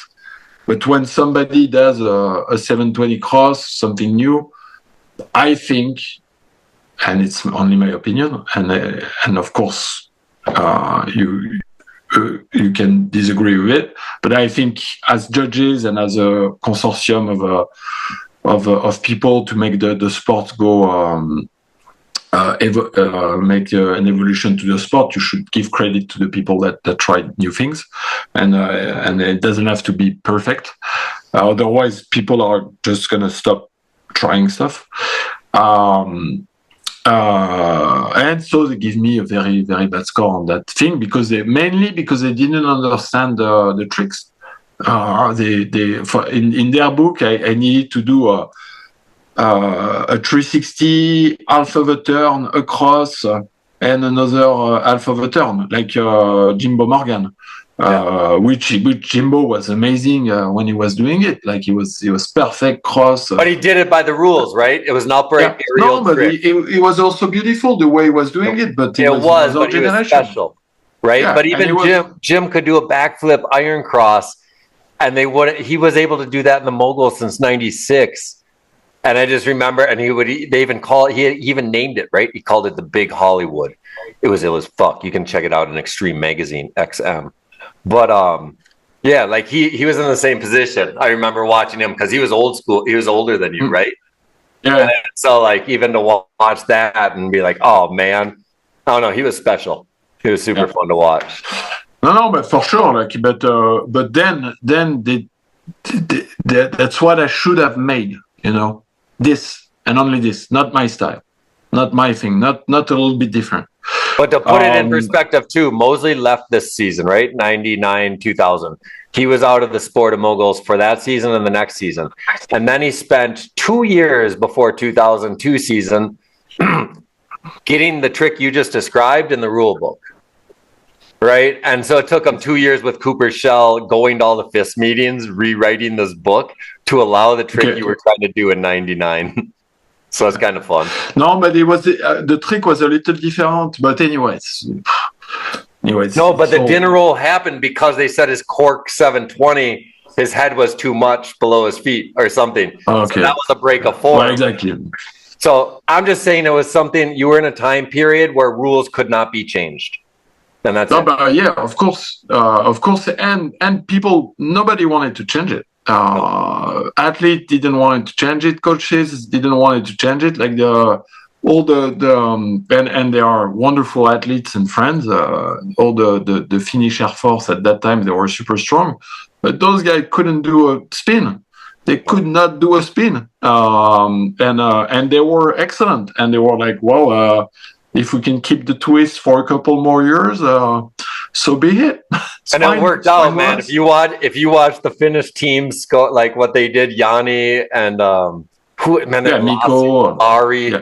Yeah, there was 4 of them that fucking dominated for that whole next 4 years.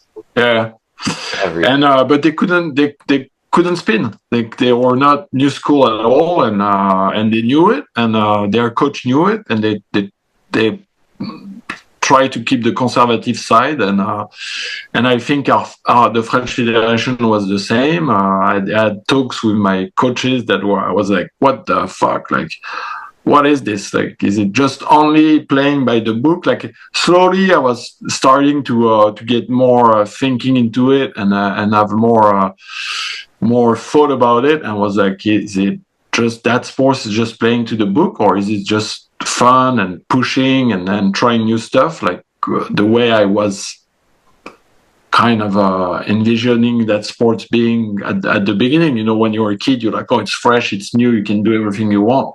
And then you realize, no, you can't do anything you want. So I hijacked your story. So you had this meeting with the judge without asking your coach, and then he gave you an explanation. So I'm guessing there was a repercussion for you going to this judge and asking that? Well, no, but I get yelled at. He says, boys, they didn't blame me or anything. They didn't put me nothing really happened. But again, I get yelled at because I want to know how it works and why I get bad points, you know. And funny thing is that I think 10 years after, probably 10 or 12 years after, there is a World Cup in my home resort in La Plagne, and I do the 4-run with Kevin Roland. So I talk with a bunch of coaches at that time, and there is one coach for America, but I don't remember his name. There is one coach for America that talked to me about that run. He's like, you remember the run you made in Sweden? And I'm like, fuck yeah, I remember. It was fucking dope. And he's like, yeah, it's like, yeah, you end up 16 and it was, for him, it was something, you know. It was like, it was something that went wrong in the sports of mogul skiing.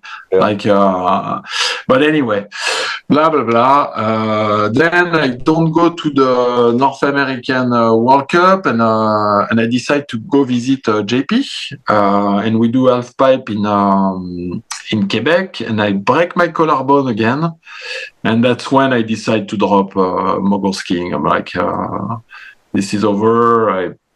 I don't want to do it anymore. It's just bad. And in 2000 I was fully on something else. So Ethan, I'm gonna let you take a transformation into Rosinal twin tip full non-mogul. I'm gonna take a 30-second pee break, and then I'll be back because I realized, fuck, Julian, I could talk 8 hours, dude. We only on moguls. We need to, and I know we need to advance. And so I know, but we don't we are advancing every second. It's so fun. So we'll do our best. We'll keep going because we haven't even got to 2000. All right. Yeah. 2000. Julian, when did you hit your your first rail ever? First trail. I want to know. No, first trail, I don't remember. I think it was Colorado.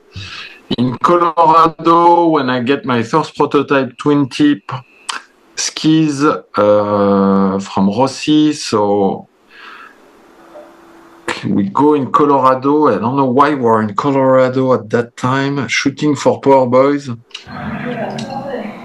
Silvertown, and we tried to do a rail on the side of the road. I don't think it worked quite well, but we tried to do it, and it was 99, I think. And your first rail was a street rail.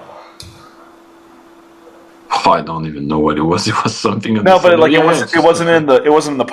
was not in the terrain park. No. Wow. No. I got a rail from November 2000 with Julian. Did you hit one before then? Well, I think so, yeah. You had to. Yeah, I think so, because the one you got, it's what, in Sassfe? No, it's right in front of your house, over the bridge. Oh, okay. No, we did before that. Yeah. Sure. Yeah. Mm. So a lot of these guys' first street rails ever, Iberg, were in the street instead of the terrain park because skiers weren't allowed in the terrain park. Does that sound right, based on your memory?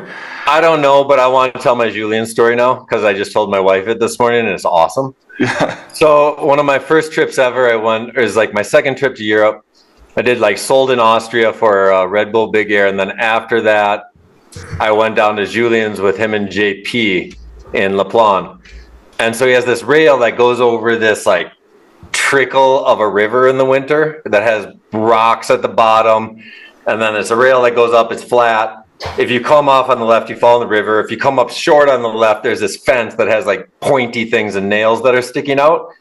And I'm bugged out on it because I've never seen no rail like this in my whole entire life. And so I'm like, I could shoot down low in the river. I can be here. And we're just talking, and I'm like, yo, this is kind of fucked up, guys. And Julian's like, oh man, the water's so cold down there. And I'm like, dude, the only thing that's going to hit the water is his blood, right? If he hits, there's not going to be anything else. And then I'm like, what are you talking about? He's like, it's the way of the samurai. Focus on the small and the big can be accomplished. And I'm just like, you're so fucked up. But then we watched Ghost Dog and it was all good. So that's my Julien Regnier rail story. The only urban rail I ever shot with you in my whole entire life. It was awesome. We skipped the... Thinking about it, we skipped the 97 Red Bull Big Air in Ore. In 97 was only one Big Air event before the Big Air that they all did the US Open. Before the US Open, we had before the Olympics in Ore. Well, before the Olympics, yes. I went in 97, spring 97. I went to a Big Air in Ore, sponsored by Red Bull, and I was at the ski school in France. So and it was on a Sunday. I needed to take the plane on a Saturday, and we had school in Saturday. I had to ask my ski school so I could go to that competition. And the reason I needed to go to that competition is to get the prize money so I could pay my next season, and I could pay my food pretty much for my next season, because I was out of my, I was not supported by my family anymore, and I was kind of alone. So therefore, they let me go to the competition. How do you know about a big air ski event in a foreign country in 1997? Because it was only mogul skiers that were doing it, and I was invited. I was getting the people that organized it knew me from what, the Europa Cup then. So who was the dope Swedish skier from Aura that brought a big air event to Sweden? I don't know who organized it. I have no idea. Okay. But it was Jesper Hornbach. It was all the cool mogul skier that compete into it. And Ethan, so you know, relation point, you posted a thing from the second Freeze magazine ever, and Jesper Hornbach was wall riding on his straight mogul skis up in Rinsgransen. Yes. Yeah, on that photo. So that Jesper was dope. Huh? Jesper was he's such a amazing skier, and the Viking attitude, like he didn't care about nothing. But anyway, you go to Red Bull, you go to this event. I go there. I'm like, I need to win because I need the money. I need the money to survive, and I need to win. So I go. I miss my plane because traveling alone. I was what, 18? 18, yes, 18 at that time. 17, I think I was. Traveling alone, messed up my timing, missed my plane. Luckily at that time people were cool, you know. I'm like, I need here I go. I need to go into the plane. It's like, no, the plane is leaving now. You needed to go to be there 2 hours before. You know, I messed up the time of flying off when the time I need to arrive. But anyway, like stupid. And people were super cool that they rebook me, they reroute me so that I can take my plane. I can remember it. It's so clear. The company was on strike, so my rerouting was a mess, and I didn't know if I was going to make it to the actual competition the next day. I had to sleep in Copenhagen or something like that, and I looked like super depressed on my seat waiting for my plane. And a couple of old people, Swiss people, came to me and talked to me like, "Are you okay?" They see a young kid absolutely depressed, and I told to them, I'm like, "Oh, I don't know, I'm gonna miss my plane. I have a competition and blah blah, and I don't know how to do it to sleep that night because I didn't know." They gave me 200 Swiss francs. They're like, the old man is taking out the 200 Swiss francs. He gave it to me. He's like, "Take care, find an hotel, take care, everything's gonna be fine." Then I realized that the company are gonna give me a hotel for the night. So I kept those 200 Swiss francs. I still have it. I never used it. It's like my it's something that I will always keep. They were so nice, and it was amazing. Anyway, I make it. They book me on the flight for this morning, for the morning, so I can barely make it to the competition. I jump out of the plane. I go into a taxi. The taxi, like I'm crossing my finger that I have my skis. I put my ski clothes on. Taxi drop me at the ski resort. Somebody is waiting me. I go there. I jump. I win, and I go home. And I did a 1080. So at that time, it was a pretty big tricks, you know, a 1080 cross. I was doing 720 for the final. I was like, all right, let's go, let's do 1080. And it was something at that time. I think Hyun was there already. You would have been like, because 2000. one, he was fucking 18. So maybe. No, it might have been around. Like you have to understand that we did have a couple of cool contests in Sweden before, like the Rins Grandson stuff. King of the Hill. In '96 and '97, King of the Hill was already happening. Yeah. So we already had a kind of something going on with those little contests and you went to the Rins Granson King of the Hill events? Yoon was for sure the second one because I didn't go to the first one, but I went to the second Rins Granson thing, and he was there. He was a small kid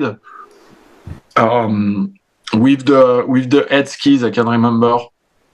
Yeah, because I remember he came to the U.S. Open in 2000 was the first time I met him, and he wanted to rub his hair like Mikael and Tanner, and so like he looked so. And then him and Henrik Winstedt had their national racing team outfits on. Well, they were the first guys ever to like wear a team outfit at a free skiing contest. It was awesome. But no, it was the beginning, and it was at Rins Granson. It was Candy. It was Bouvier. There was a lot of people, and it was a mix of snowboarding and skiing. It was cool. It was a very cool event. And then JP was there too, right? JP was at the first, I think, not the second one. But yeah, no, JP was at the first, definitely. Douglas, I think. But anyway, that happened, and it was kind of a big thing for me, and it was also kind of a disappointment because it was the only big air contest that year, and the year after it was the X Game. So it was a year before the X Game, this contest. Okay. And I couldn't get qualified for the X Game. And I couldn't understand because there is only one contest with a lot of people competing in it. I won it, and I cannot be into the X Game. And that's when it was a big disappointment for me because I realized it was all rigged and it was all sponsor and national pride. I was like, fuck it, I'm just gonna do filming. Well, it's tough because imagine this, right? Curtis Tischler got a spot over you. You remember his name? Yeah, I remember his name. Yeah, but a lot of people get. Yeah, but what I'm saying is the national pride thing, so people understand. Yeah. You know, Curtis was an American guy, a lower mogul guy, but he was awesome. And then he was on Elon, and he was the only Elon twin tip other than Scotty Meyer. But Scotty Meyer was a lower end NORAM skier, and so like they were able to put these people in X Games in '99 that had certain finance, and it's still that same way. I mean, if you're on Monster, you have a better chance of going to X Games this year. Yeah. So it's probably 98 then, the end of the season of 98. Yep. If the first X Game were 99, that was the end of the season of 98. Yeah. But anyway, that's. Were you in any other movies other than the Mikey Hill movie and the Poor Boys movie in 1999? No. So you were like in a Free Radicals movie because you were in Sweden? No, they didn't shoot. No, I was not. It was cool movies. Yeah, that was a super. Yeah. Ethan, so we're at turn of the century. We're only at the year 2000, 25 years ago. Fucking Julian's coming on the scenes, fucking dominating. So I guess my question is right now is, because you looked like a big Rosignol athlete, right? Say the game year by Poor Boys. You got a Rosignol logo that comes up before. It looks like they're paying for you to be in ski movies. Like, do you have full support now on your transformation to this new career? Or what's it like for you as a skier doing this new sport? Yeah, no, we have good support. Rossignol, finally, I was helping to do the team. I was helping to do the skis. So we were planning on doing the. What was the name of those skis? Jesus, you don't have it in the back. Power. The next one, the Scratch. Yes, I can never remember that name. We were working on the Scratch which I think is a good ski project that changed a little bit of the ski industry as well, as far as design and approach of aesthetic into ski. Footnote: the Scratch had the first sidewalls that were angled, and most people remember it from the first AR5 with Armada.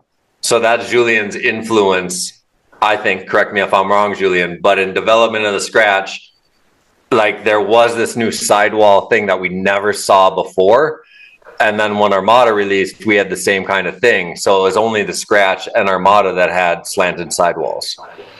Were you part of this, or was that? Yeah, no. Of course, there was the Scratch was made with Bob, which was the designer of the snowboard, and we took an approach of more of a snowboard design than the ski design, and we had our aesthetic values that we wanted to imprint it into that ski, and that's why the Scratch was an important stone into the frisky ski shaping.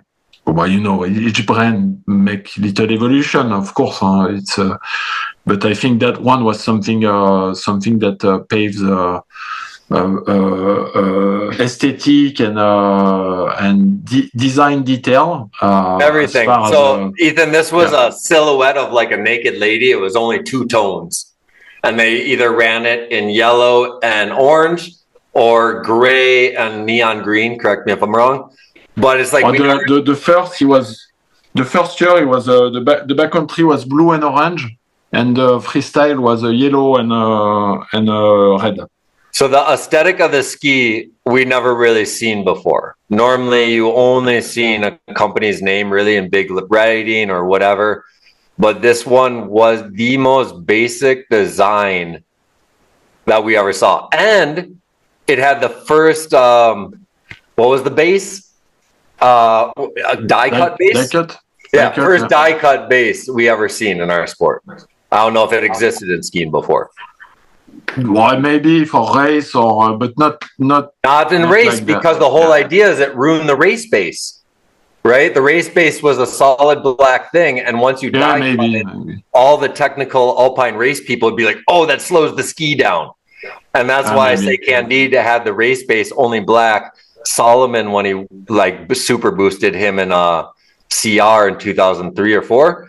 But it was like, it's a big thing. And so it was really awesome because it was really focused on the design element. Because I'd sit with all the ski tech people. And the ski tech people would be like, oh, it's a die cut, man. It's just going to make it harder to tune, blah, blah, blah, blah, blah. And none of us were thinking like that as kids. No, of course not. But anyway, we were working on that, and I had contract that would allow me to ski all year, and good support for travel budget, and the as far as support for the ski movies and stuff, it was always tough because Rossignol were not into that. You know, they were very new to that culture. They didn't know how to do it. They were not the sponsor of the main movie, but with Power Boys, he was also Johnny was supporting the good athletes as well. So who built the because you have to understand too, in 2000 you had Evan Rapps, you had Boyd Easley, you had Tanner Hall, and yourself. A guy named Matthew Paquette was coming up in North America. So was it you that like had anything to do with finding any of these young American guys, or Mathieu? I found Mathieu through the connection of the Quebecer, but not the American people. The American people was found by I think the North American Rossignol people. But I was at the base of the team, of the creation of the team of the frisky team, the freestyle part of the team. Because before that, we had at Rossignol we had the Bandit for freeriding, which I was a part of, And You also had Bodie yeah. Miller in 2000 to 2002, who you had to compete against, right? So Rosnell was at the very high end of Alpine race. Right? Rossignol was always anyway. Alpine would always be. I'm saying in America, right? I'm only talking American view because to have an American like Bodie Miller, this was Tanner's biggest problem and why he went to Armada was because there is no way they even looked at Tanner anywhere close to Bodie. So it's very the rate, and then let's just say as an overall feeling, you're dealing with an Alpine race company, Rosnell. Yeah, correct? Yeah, for sure. No, for sure. Which was interesting as well. You know, they had an industry. They had a factory. They had they made a lot of stuff happen, but not the way we exactly wanted it to happen. As far as marketing, as far as key shape, as far as every little detail. Management of the team, etc. But we had pretty good support at that time. But at least I could make a living out of it. And I always thought that Rossignol was very good to me and very good to very nice people. So I never had any problem with Rossignol and people at Rossignol. Was David Bouvier your boss?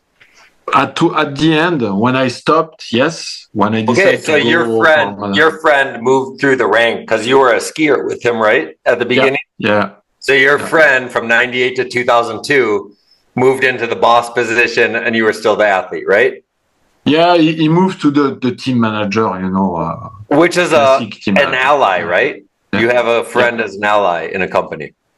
Yeah, but I think David at that time, when I stopped Rossignol, he was challenging me more than anything, and I was like, dude, you're challenging me, but you guys don't give me financial support, but you guys never push to put me into any competition. I would have loved to do the X game. You never went to the X Games? No, never. Because I broke the day I got my confirmation to go to the X Games. It's the first time I broke my collarbone. Okay. So I couldn't go, but I had to fight so hard for it. And I remember that Candide got the invitation before me, because one guy at Dynastar fought for it. You know, he really believed that it was important for that guy to go in the exam, and he was right. That guy's name was Tim Curran. But also a French guy. Don't remember his name. Cedric Mézières? Ouais, peut-être, yes, I think so. Cedric was like his father figure. Mikael's like adopted daddy when he was little. Yeah, I think it was him. There was one guy was really fighting for those guys, and at Rossignol nobody was fighting. They didn't care. They didn't, and then Bouvier challenged me a lot, like, you need to do this, you need to do that. I'm like, yeah, I would love to do it, but you guys, you understand how that works. If you want me to go to a competition, you guys have to, I don't know if you have to pay or whatever, but you have to show support. You have to push. Did you know how JP and Vinny and JF were being supported by Solomon at the time? Well, Solomon was full on trying to build the sport. They were pushing hard for everything everywhere. But do you talk to your friends? Do you talk to these acquaintances or whatever you call them at the time? And do you know like what other people are getting in the sport at this time? Well, a little bit, yes. Okay. Yes, and I know it was better than I was getting, but that's c'est la vie. So my question is, 2002, how much do you make from a ski company as a salary? Your year before Armada, what do you make as a salary, do you think, from Rossignol? Rossignol, I was full on. I don't remember. Do you think you're 100,000? No. Me, all I know is that through my career, I made between 60 to 100, 120 pretty consistently, like between 80 and 100. Okay. And here's why I asked, because in 2002, I think Tanner was making $10,000 a year from Rosignol, right? And he just won second X Games. So that's why I was curious because that shows how much they don't support him, right? That was X Games. And he was still that gold, and he was still only beat. I think he got offered 2002, 2003. I think they offered him 25 or 30,000. Yeah. And so I was probably making that 30. Then I had in that year. I'm sure I was making, because we signed for Armada for 20. So So I was making around that, maybe 25 or something like that. But just so you know, I have your contract, and you did not sign for 20 your first year of Armada. I did not sign. Why did I not sign? Because it was like 10,000. You and JP had the lowest contracts of all of Armada the first 2 years. Give us all the contracts, Iberg. Let's hear what I have them in my filing cabinet upstairs. Yeah, but I think we negotiate for 20 anyway. Oh, dope. No? I'm stoked for you. I just have the original ones. I don't have any the signed ones, so maybe you negotiated that. But if you ever want it, I got it. It's pretty fun. I print them out, put them in a folder just for history. Yeah. No, but I know that what I can remember is that my first contract at Armada was 22. Okay. Because I had a little retainer for the ski shape as well, It was like maybe it was 10 for the skiing and something else for the shape, but I know I was making like something like 22 US, and of course the US dollar went down as soon as I signed the contract. Goddamn 9/11. Fun fact: I kept my US dollar for 10 years, and I decided to change them because I was like, "Fuck it!" Like that dollar is never gonna go back up. And 3 months after I changed my dollar, the dollar went back up. So I was like, what the hell? Let's get into Armada now, because I'm super interested. The first time I ever got all super stoked on passionately hating what our ski companies did was that trip with JP and you at your house. And like, that was what we did back then. Like, we'd meet new people, talk about what we want to create, what people weren't doing for us, and what we could do. And so I remember having that as a first basis of conversation with you and JP about starting a ski company. Whether it was just like sitting I don't even remember. But then fast forward, I got in, like, because I made royalty that year in 2000, 2001. And then in August, I was dealing with some shit with the movie, I called JP and bring it up again to him. And so this is 2001, right before you come to Quebec and we do that meeting or whatever. But where were you in 2001? Were you thinking about this shit through the whole season about did you guys talk more, you and JP? Did you ever think about it again until the fall time of 2001 that maybe we should like start a ski company? Well, me, yes, I was thinking. It was the era of forum snowboard. Yeah, and I love what they were doing. Like, I love the communication. I love the team stuff, the attitude, the graphic they were putting, everything. And I was like, well, we need a company like that. We need a ski company like that, with a team, with a good spirit, with that kind of energy. And me, it's everything I wanted to do. It's to have a company that was like Forum. So can you tell your story of the evolution, how Armada came to place with you? Like, I mean, I only know this story of myself, of having a first conversation with you guys in your house in fall of 2000, calling up JP fall of 2001, meeting you guys after the royalty premiere in Quebec City, and having this, and then watching you and JP put skis together at Zupla in 2002 out of Quebec, just out of Quebec somewhere. And then, so I'm curious from yours. I'd love to know your story of like conversations you had or things that evolved you to push you to leave a traditional, someone that's paying you a paycheck to be like, fuck it, dude, let's go do something that we're not doing a business plan. We just know it's needed.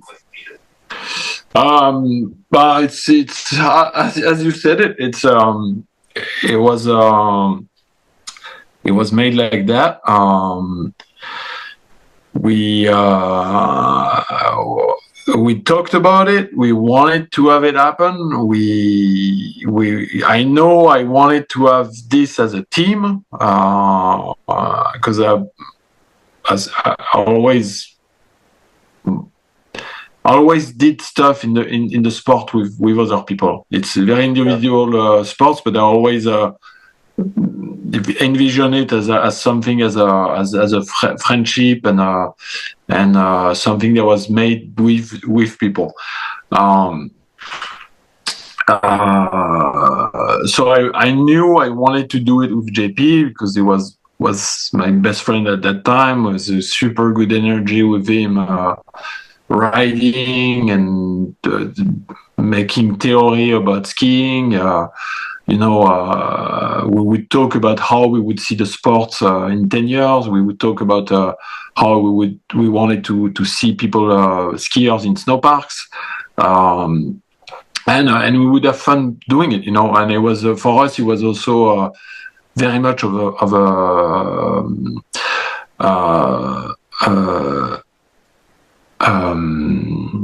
a competition sports through filming and through pushing each other. It's not because we stopped mogul skiing that we stopped competing. It was something that was very important, the competition and hiring the level and trying to do things better and differently. I want to just say one quick thing. The coolest part about this era was you competed with yourself, but you had a friend to always say you can do it. So you didn't necessarily, you know what I mean? So it was this awesome push of everything because everyone is like, be yourself. Don't, let's not do the same 720 every day together. You do you got this. And then you crash and your buddy says, fuck yeah. So no, it was very interesting area. We knew that tools and material, new skis were needed to get better at what we were doing. Were you and JP super stoked on the technical element of developing skis? Because I know you were, but like, would you sit and geek out and talk about how skis? Oh, absolutely. I think JP was less interested, but he was still interested in making something better under his feet. But he was more. Because I saw him were you as big an editor as him? Because editing, to me, that's kind of how I was like hung out with him the most, because we just watched footage and put it together. So I was editing as well. I was more technical at like more After Effects things and animation things. But I was editing as well. But JP always has the best touch at aesthetic as well. He did a school for industrial design. He was way more educated than me on those manner and on those stuff, and he was more talented as well. He had super good eyes, music. Me, I'm just bad at music, so he was very talented to put together segment and to put together stuff. But we would do that together as well. Editing was a big part. We did UP1, the UP1. So was UP1 first year of Armada, or is it before? Well, no, it was Armada RR for sure. Okay. Even not even the first year, but later, I think. Okay, because that's the pizza thing too, right? What's your pizza thing called? I don't know. Or did you just have the DVD look like a pizza? Yeah, the DVD was the pizza, but the pizza, I don't remember what it was. It was just... I just cracked open the DVD and I saw the pizza and I was like, what? I got to digitize this shit. Yeah, the pizza, that was my graphic design skills, the pizza thing. But anyway, we were very interested in that. Interested in a bit of a skate art, street art, like sports arts. I don't know how you call it. But anyway, what was the question? I guess I was looking. We're just at the creation of Armada, and I was just kind of picking your brain as much as possible how it came, because I think you are one of the most influential. Like, everyone played a role, right? When I look at like everyone that was involved, but for sure, and so like equally. But to me, I was most amazed for you as same age as me. Right. And to me, my only role was like hyping all the skiers up and being like, yo, Tanner's saying this is cool. No, this is what you want to do. All right. You guys are all good. Like, that's all I did, was make sure that communication was an in between at the beginning. So I'm just curious, like what your passion was. Like, you've explained it now, what you want to create. But I don't know. I just wanted to see your whole story. We wanted to create a brand. And a brand that was representing the culture that we were building. And I think for me, it was very clear that we were building a cultural asset from a sport, but still a cultural asset and something that would last more than just the sports of mogul skiing, for example. Because what's your Rosignol story? I've never asked this. So everyone, when they left their team, right, it was a big deal. So Tanner was ending his contract. I believe they used to do it respectfully and end contracts in the fall time and not mid-season like they do now. So I remember a lot of people's contracts were ending in the fall. And still at the same time, you had to develop, process, design, create a ski before the company existed that you were able to go to. So how did it work for you your last year on Rosignol while you're developing a new company? Well, yeah, we did that. We did that submarine. we did everything the year before, test prototype, do some design, test prototype. Well, the contractually were probably not allowed, but our contract were not big enough to. Anyway, I'm asking you. Did you have anyone ever be like, "Yo, are you doing something else?" So you were under the radar, because you have to understand, like, it's like if a kid nowadays was being paid by whatever cool faction, and then they knew they were going to start a ski company in a year and a half, and then they have to go undercover their whole life in a year and a half. And it's harder now with internet. But like, did you ever have like people, because like, so the first prototypes you guys made out of Zoopla, you're right, like, say Phil LaRose and Phil Bolion were skiing them in Mammoth in the spring of 2002. They were still on Dynastar. We would have to go to June Mountain on the afternoons we knew no one was there, and that's how they ski them. So I'm curious how you, as a designer, developer, how did you go undercover and actually do this shit, man? But the same, me, I was spending my years in Whistler. And we would go in Whistler, and I remember at one point I'm in the park in Whistler, and I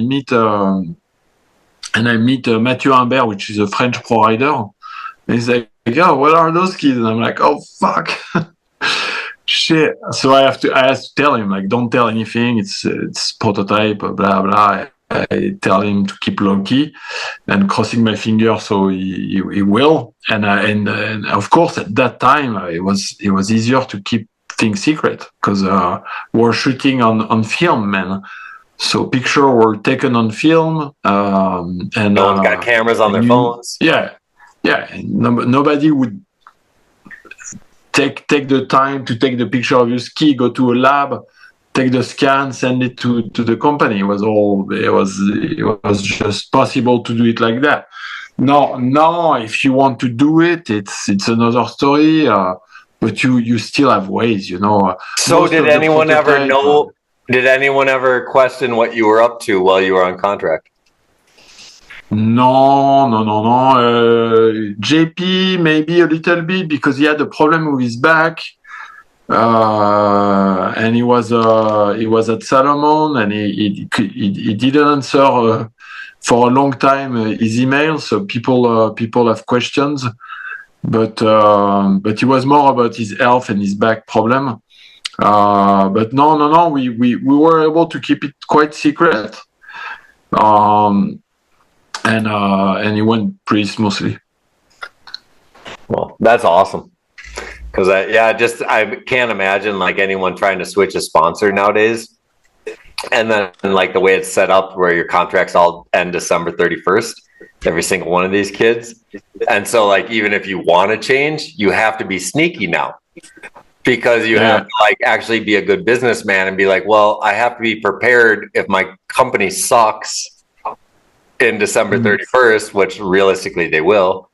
And then all of a sudden, so I'm trying to see how kids navigate it now, or if they just cross it. Why do they sign contract like that?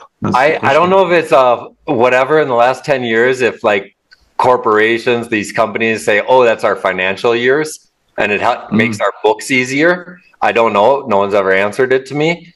But to me, I just can't imagine if I'm an athlete and my contract's up December 31st, like where else are you going to go? Like you can't change it in the middle of the year. No one wants to sign you.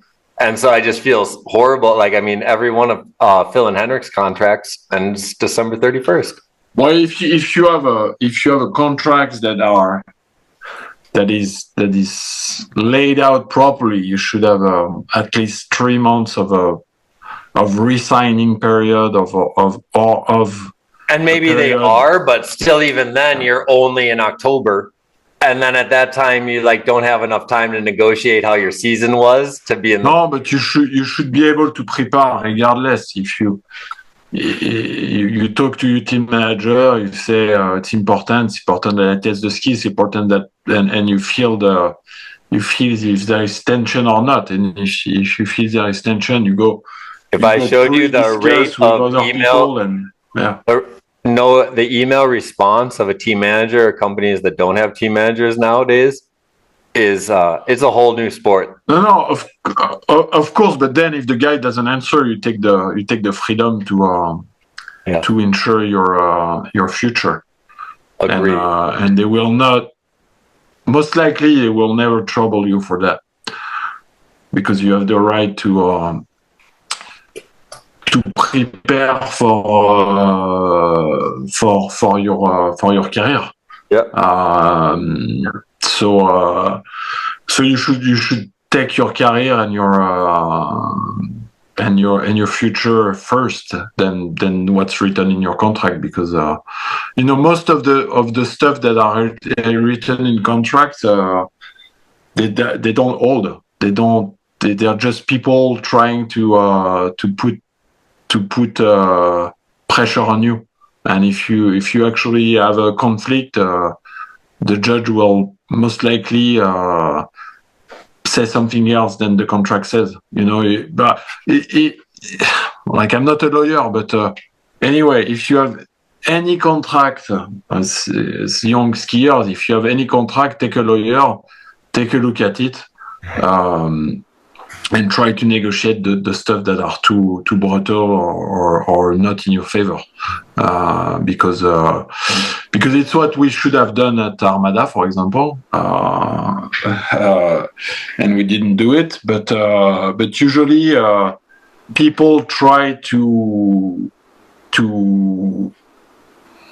people that have the power and the education into those things will try to put into contract everything they can push, regardless or not if it's fair or in the rule book.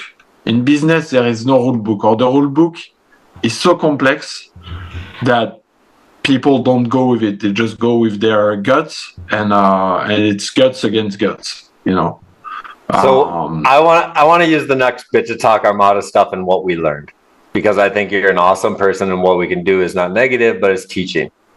So when we created Armada, the way I looked at it is myself and the athletes, when it started, we all kind of high-fived, and we knew that we were going to get what we wanted, but we weren't going to get anything out of it.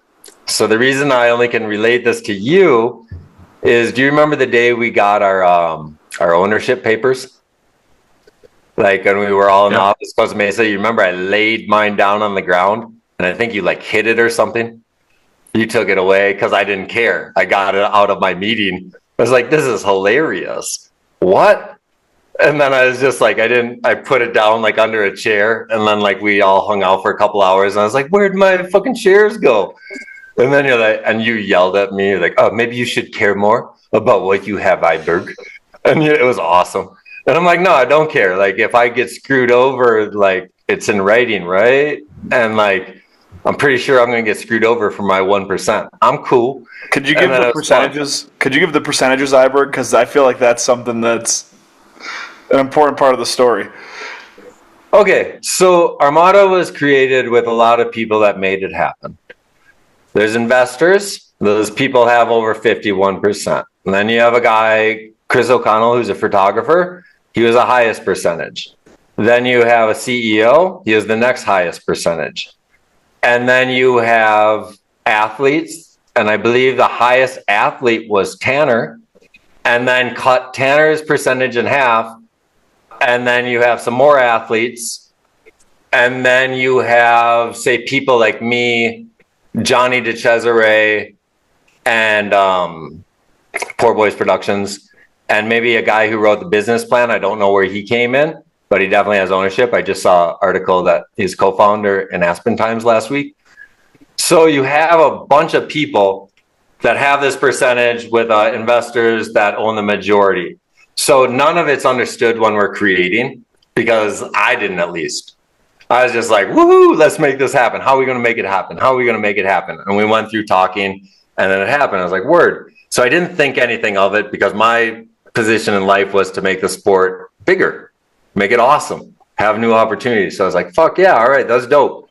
But when I looked at like what Tanner and these guys got, and that's why I kept your contracts, because I always thought it was really interesting where the least educated people was all of us, and we got the little, but they actually took the biggest sacrifices, the athletes, because they were leaving something that they built for multiple years with companies. They had big salaries. They had people that would sign them again, but I was so blown away by, I think JF was the oldest guy, or JP, and they're 22, 23, down to Tanner and Boyd, who are 18, 19. And so I just looked at it always as someone at the time period where I was like, this is so ill, dude. Everyone's going to sacrifice everything because they believe in what we're creating. That's it. But business-wise, after writing 1 million business plans in my life now at age 46, 45, we're the most handicapped people at creating a business you've ever experienced. Julian, did you make it? Did you strike it rich off your ownership stake in Armada? But no, we got zero out of it. No, we got nothing. So you got $0 out of being one of the founding athletes of Armada. No, and the biggest problem is the respect we beside the fact that the business went bankrupt, like that I can understand, but the respect for what I should stop saying we. It is we. It's a bunch of people that got together, man. Like it is. No, but I don't know what happened for the other. That's the problem. So I can talk for myself. Okay. The respect for what I brought on the table is extremely low, and it's not the fault of probably one guy or the other. At least I don't know. I don't know much. Like when I got fired from the company, I actually bought a ticket to LA and had the opportunity to talk to the lawyer of the company that I created. So how? Just rewind, because I'm interested on the story. How? As a founder, so what would this be? So it was founded, we released in fall of 2003? 2? No, 3. 2002? 1242 came out in fall of 2003. Yeah, well, so yeah, okay. Right? And then we sold out at SIA in January 2004 because Tanner won. So like when I look at that, you got fired in what year? 2008 or 9? 9. So how do you get fired? How, like, does someone call you up and say, co-founder, you're not performing, or like, what happens? Also, do you mean fired as like you weren't dropped from the team as an athlete? Like, what were you doing for Armada? No. I was dropped from the team and Hans called me, Hans Smith. He called me and Hans said, Smith is the CEO of Armada, just for listeners. In 2007, he tried to push me out of the team and to cut my contract in half, and I fought for it. How does someone try to push you out of a team? Well, just saying, you make that, you will make half of it, and you can't survive. Okay, that's it. Okay. And you can't survive. You can't pay for your skiing. You can't pay for anything you do because you have a bad year in the backcountry. You didn't jump enough and at that time, you have to understand that I make the skis as well at Armada, and they don't realize that my ski making ability is important, which is astonishing for me because he also has a pro model ski since 2005 at this point. And we are on the verge of making the new JJ, or the new JJ is already in the pipe, and the new JJ has saved that company. The JJ was the evolution, so everyone knows. You had the original pro model was the JP versus Julian, and when that released in 2005, and then in 2007-8. The JJ was the first elf shoe technology, aka rockered ski. So this was the year the Hellbent came out and all this shit. But Armada, Julian's design, correct me if I'm wrong, got a patent for the reverse camber kind of concept that came out with the JJ. So it was a big year for the sport of skiing. With a new I was against the patterning of those things because I thought it was going against the evolution of the sport, and I always thought that trying to pattern shapes was trying to block people from doing good skis in a way that is unnecessary because anyway when the design is out, like, market it a good way, put it on the market, sell it. Don't try to block other people from doing these things. There is not enough.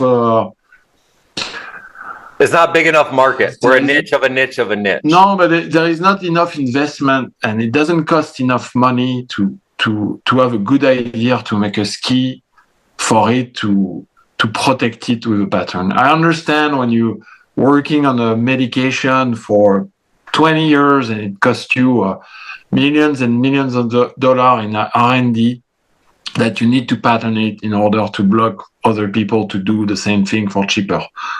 Because but us, it's just drawing. It's just like... And just so you know, Ethan, this was a big deal with that. If you, in 2008, like when elf shoe technology was a patent thing, I don't remember, but I remember it popping up all over the internet because everyone came out with it after that, right? The Hellbench, the Bench Shetler, all this stuff. So I don't remember if people were suing each other, but this is interesting to me too, Julian. Did you have to have conversations with Armada about patenting? And we did, but we had our name onto the pattern. But me, I raised my. It's because of Alan. Alan was the head engineer, or the more educated engineer that Hans took some help from, because he was an industry dinosaur, and he had education into what I slowly learned to do the past 20 years. And he surely helped us a lot in many things. But in other things, he was not a good fit. He was because they would do their thing on their side, and they would not listen a lot. At one point, they had a free mold at Atomic, because I don't know why they gave us a free mold, and instead of picking up their phone and tell me what I wanted to do, Alan decided to scale down the JJ into the alpha. I don't know if you remember the alpha. So the alpha was the prerequisite to the what the fuck is this? So that turned into the first B-Dog Pro model. So the alpha was the park issue of Elf Shoe technology reverse camber. Yeah, but it was a bullshit ski. It was like, to me, it was like, what the fuck you guys are doing? Like, you scaling down something that's made for powder into a park ski. That's not how we play. This is not. You don't do. It's stupid. It's plain stupid. I was like, oh, I'm back into Rossignol area. I'm like, these people are. They just have to call me. We have a free mold. What do we do? They decide not to do it. And Alan was like, oh, it's because I have no time. I have to do it quick. It's like, dude, it's not the Morse telegraph anymore. It's you take your phone, you buy me a plane ticket, we do a meeting, we make a ski. And now they decide to do it on their own. They thought they could do something great on their own. Alan and Hans didn't have any culture, didn't have any skills into doing that, but they thought they could do it, and to me it was nuts. It was absolutely nuts, and that ski was bullshit anyway. It didn't bring anything to the table. It didn't work. It's a shitty ski, and because the principle were wrong. It's like you don't scale down a powder ski to go into the park. You don't do that. You make a tool because there is a need, or a vision of making something different. But you don't fucking scale down stuff for the sake of it. And that was the beginning of something that was very weird with Armada. Here's the biggest thing I want to know, and Tanner and I bug out on still to this day. How do you get fired and then they keep a ski with your name on it? Because a JJ is Julian and JP, right? And we still see a JJ, I think today, or this might be the last year. But how does that work if you fire someone and then keep their name? And then the craziest part to Tanner and I is JP's your friend, right? So how is JP not like fuck you together to someone? Well, first of all, JP and I at that time were not super friend anymore. We had a little bit of it was hard at that time. Okay. But we were friends, but it was not the good old days, I would say. Yeah. And it was mainly due to the Armada bullshit. Armada, to me, JP and I, Chris O'Connell, we were the most proactive people to make that company happen. Yeah. And without the athlete, that company, it was an athlete-driven company. We should have led. We should have power in decision power. Blah blah blah. Shares, more or less. It's not the problem, but we were not even to the shareholder meeting. We never had any figure at the end of the year. No, we never got one as owners. We never got, exactly. We never got to go to the share meetings. We never got to talk to anyone, and we didn't get yearly updates. So that's a good thing to learn for kids that own shit. So from the start, they cut all the minority owners out. Yeah, and they they played like it was cool. And me, I told this guy, I told we should have a lawyer and we should have be represented into that company in a better way. And everybody laughed at my face because we were all stoked to be part of something great. And so I stopped fighting because I was like, I can't fight alone. So we got screwed over in that manner. But Hans refuses to give us the figure. We asked for 4 years in a row to have the company result. Never gave us, never once, which I think it's unacceptable. And what do you do when you do business with crooked people? You cannot do anything. You cannot. Yes, you could have lawyer fight legally. It would have brought the company down sooner than it did for itself. But then me, I get pushed away. I get pushed away right after I redesigned the JJ. Right after the JJ was a hit, and why they keep the JJ? Because we signed a deal. Hans wanted to push me out. I'm like, yeah, try to push me out, but if that ski comes out with my name on it, I'm gonna sue you. And he's like, yeah, you can try. He was playing tough, and I didn't budge. I was like, yeah, I'm gonna sue you, and my name is on it. And he's like, oh, it's only Julian. There is a lot of Julian. I'm like, come on, buddy. I think we have history. It's so stupid to answer stuff like that. That's just to put it in perspective, that's an 8-year relationship comment. Just so people know in life, when you have relationships and friendships, doesn't matter if it's 1 year or 20 years, it can change like that. But and so I'm gonna be like, there is no way I'm not suing you because you're selling skis you're making money with my name on it, and you need to pay at least for 1 year contract. So after trying to bully me around, we decide to settle on a 20,000 on one more year of contract, like it should be, It's at least he should have had the decency to propose me something like that. We can't continue.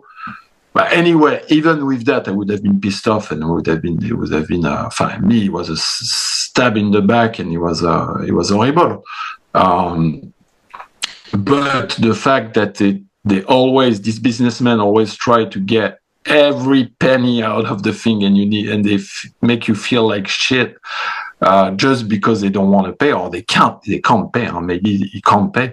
But if you can't pay, you're like, yeah, we start this as a family. They always Armada has always been, hey, we are a family. I'm like, if you're a family, make everybody eat less, but everybody eats. Yeah. And it was never a family, of course. But be careful, the young people, if a team manager or anybody in the business say it's a family, say, okay, man. Run away, man. It's the worst comment you ever heard, like, in your whole life, when people start to say business is family if they pay your business. I hated that in skiing. No, they if they say that it's a family, make sure you have a good contract and the family is rich. And you're getting paid. But anyway, it's a small business, so sometimes you don't get paid a lot. I understand that, but it's a family. But we have less money. We drop you. And at the start, when I negotiate everything, I negotiate orally that I should have a percentage on European distribution, which never happened. Me when I went in 2009, when I went to LA it was over. I knew it was over, but I said to Hans, I'm gonna come to LA. I want a real business meeting to understand what the fuck is happening with that company. I want to understand that company, and you cannot refuse it to me because okay, it's over as far as business, regular business goes, but we have to do a meeting so I understand, because it's been many years that I'm fighting to have figures, fighting to understand what is the repartition of the company, who is what, who's doing what. And then I had that meeting with the lawyer. Chris O'Connell didn't come to that meeting. Hans was there. I invite everybody there that I knew at the time. I don't know if you were invited, Eric, at that meeting. I didn't invite you. Maybe you did invite me, but as I told you from the beginning, like I always felt like it was something I was part of that I didn't think of. I didn't care about the outcome, because my whole purpose in life is still to this day is make skiing dope and bigger and get it out there. So I had the same mentality back then where I was like, dude, I'm a 1%er. You guys, but I was pissed at you guys, I was pissed for you guys because even Tanner at only 6%, right? Like I was looking at him when he was fully dissolved same year, right? Because everyone was fully dissolved in 2008 because it was already passed. Original investment, a second investment from the original investors. We didn't know we got diluted. And then a third group of outside investors came in. I think it was like 16 people from Texas in this 2008 or 9, fully diluted the shares. And so whatever was going on behind the scenes at this time was, we never knew anything from the beginning. So it got so gnarly, and I knew enough, but I knew it didn't matter because I was watching it. Like, how are you going to, like, still to this day, you know, like when we came out with outerwear, didn't make so much sense. That investment was almost 3 times as much as the hard goods launch. And then you look at like a boot and a snowboard company and everything, and you're like, this is crazy. Does it meet with the concept of what skiing will become? I don't know, but exactly. And when we get the meeting with that lawyer, I finally realized how the company was set up with an inside holding inside. I didn't fully understand. It's too complicated to understand these things in one meeting and in one go. Yeah, and especially when there is 6 or 7 years of paperwork hiding from you. But the thing that struck me the most is that Hans at the beginning, like the day they handled us the contract and the share agreement and stuff like that, he told me, don't tell your shareholder to anyone. I was like, me too. That's why I told it all you guys. Me too. Why should I? I'm proud of it. It's what it's. Why do you tell me that? So probably because he knew he was screwing us over already, and things were crooked from the start. I don't know, honestly. It's but I know that we didn't get what we deserve out of that company, and we didn't get any respect for it. Like, it's the level of respect from what we accomplished and what we gave for that company is extremely low.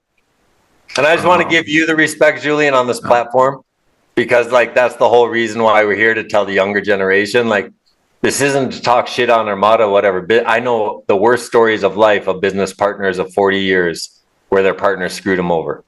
And so, like, being in this niche of a niche, we do this podcast to teach people because we went through it without caring. And then, like, writing business plans as we get older. But, like, for you, Julian, I just want to make sure you get the respect from building a company to building an actual ski that everyone loved in the park to, like, fucking elf shoe technology. You the shit, dog.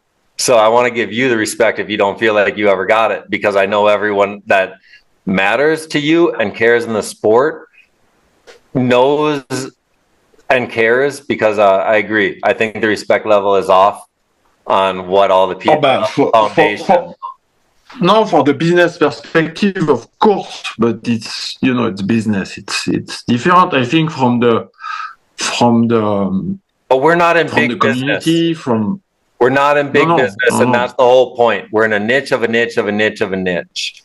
And when you get disrespected in that, when you just give or like try to create with someone, it's like being in a classroom of 5 people and then helping out one of the persons in that room of 5 people and then having them not care. It's just like we're such a small community. Like it's not hard to say thank you or show appreciation. Yeah. The funny part is when Armada starts to... I don't know how you... When Armada starts to harp on all the heritage stuff, posting old ads saying, "Oh, the rider founded company." Stories like this make it a little bittersweet because it's like, yeah, it was the first rider founded company, and none of those riders were really taken care of in the long run for all their work and all their effort that they put in at the beginning, and all the risk that, like you're highlighting, like you guys stepped away from. Well, like you guys stepped away from solid contracts to take a risk. And then all these years later, they're like, "Oh, look at the risks these guys took. Look at they were pioneers, and what do you really monetarily have to show for it? Not much, Well, of course, when they started doing that for the 20 years, like I was. Like I'm looking at Anthony Bornowski ads, JP ads, Tanner ads, and it's like, okay. What'd you do for those guys, And that's me saying it. This isn't Iberg or Julian saying it, but just from like my perspective, hearing your story and then seeing what's going on today. It's just that's my 2 cents on this. No, but it's I don't know, Iberg. How did you feel about it? But it was strange that I think it was. I'll tell you the strangest, Julian. Since we're telling stories, here's the craziest part for me. I was never a co-founder on the website while I was in skiing, when I did Inspired, when I did movies, anything. And as soon as I was out of skiing, if you look today about Armada, Eric Iberg is a co-founder. He helped start it. So to me, it hurts a lot because like if people were, when I started Inspired with Tanner, Phil, Henrik, and they were all got Henrik on the team after 4 years, dealt with Phil and Henrik since they were 14 years old each, been on Armada since day one. My life was Armada. And so like when Armada didn't accept me while I was in the ski world, like they give me product, give thanks, man, and all this stuff. But yeah, it was hard because no one ever supported me while I was in skiing. And so imagine me walking around the whole ski world and then people like, "Oh, you're a founder of Armada." It doesn't say so on the website. You're not really. I heard that you're not. And I'm like, what? People are saying I wasn't? How is that a rumor? And so that hurt when I skied.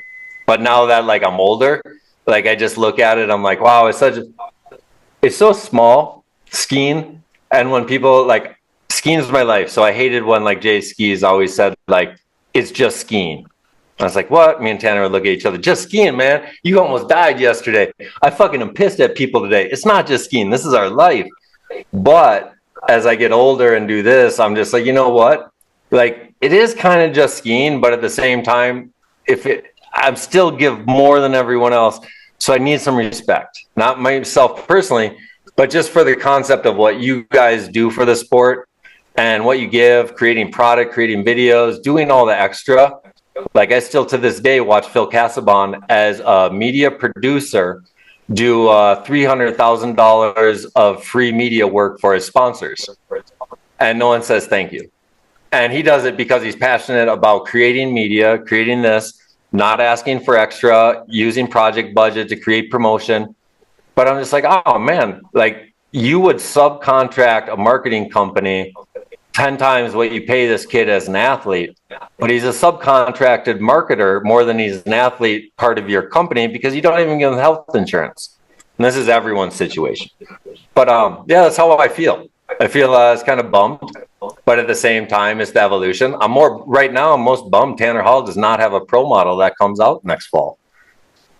So like when I look at that, and then they put out a 2-year movie with the kid I started this sport with, I'm like, yo, how do you not have a pro model, park, ski, and backcountry for this kid?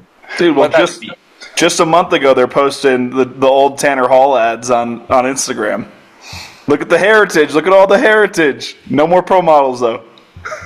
It's interesting. Yeah, well, it's a new, it's definitely a new era for Armada. It's part of Hammer Sports, and it's for sure it's new.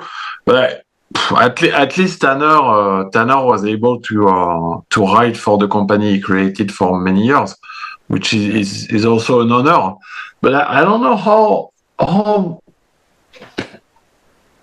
it could have been so much simpler and so much easier, and not costing that much more, you know. But it was a bunch of people that I think, the way I see it now, it's like, yeah, they were seeing higher than we could go, you know. And higher was definitely without me, for example. And I think let's look back though. To be fair, now that we can look back, you know, 2008 was the new investors that put in outerwear, and this is an example of Julian. And now we're just talking business. That didn't need to happen. The outerwear, right? Maybe it did. Soft goods were the reason. Hooded sweatshirts, t-shirts like this. Shit dominated, man. There was no other company 2005 through 2007 that were making t-shirts and sweatshirts selling in ski shops. So this was a huge thing that was awesome. And we slowly developed a line. But when you get into soft goods and you have extra small through extra large or double extra large in every colorway, it's such a new investment and it's a whole new company. And you probably understand it from Black Crows nowadays. If you were to get into you guys are in outerwear, I think.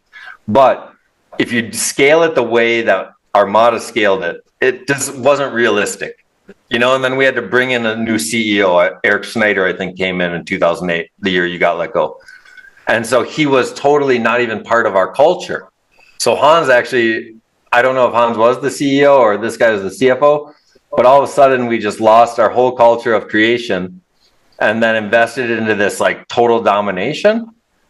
And it spread everything too thin because you couldn't appreciate what Julian was doing, because all of a sudden you had Gus Kenworthy being an AFP overall tour champion. What does that mean? I didn't know in 2009. But if you see that in Free Skier magazine and you don't see Julian in Free Skier magazine, someone that's black and white, investor numbers only, doesn't see maybe the value in Julian. So I just want to make it a conversation of business, because everything's so personal in skiing. But in business wise, you don't do any of these kind of things. We'd never have started a Armada ski company unless we did a business plan, a financial plan, had it vetted, go around, shareholders have meetings. None of that ever existed when we created it. None of it. But now, like as an older person, dude, I do business plans every other month, fake financial reports for 3 years out of companies that are being built. And then every fucking owner, potential owner, has to sign off on business plans, has to sign off on financial reports, has to sign off on 3-year plans. It's crazy. We just said, let's go skiing tomorrow. I said, I'll film it. You said, I'll do a grab. It was dope. Yeah, but we should have had a lawyer for ourselves. He would have protect our interest. But at the end, it's that, you know, we didn't have any leverage to protect our interest. So people that could have played with our career and what we wanted to do and bring in the ski industry very lightly, I think, and very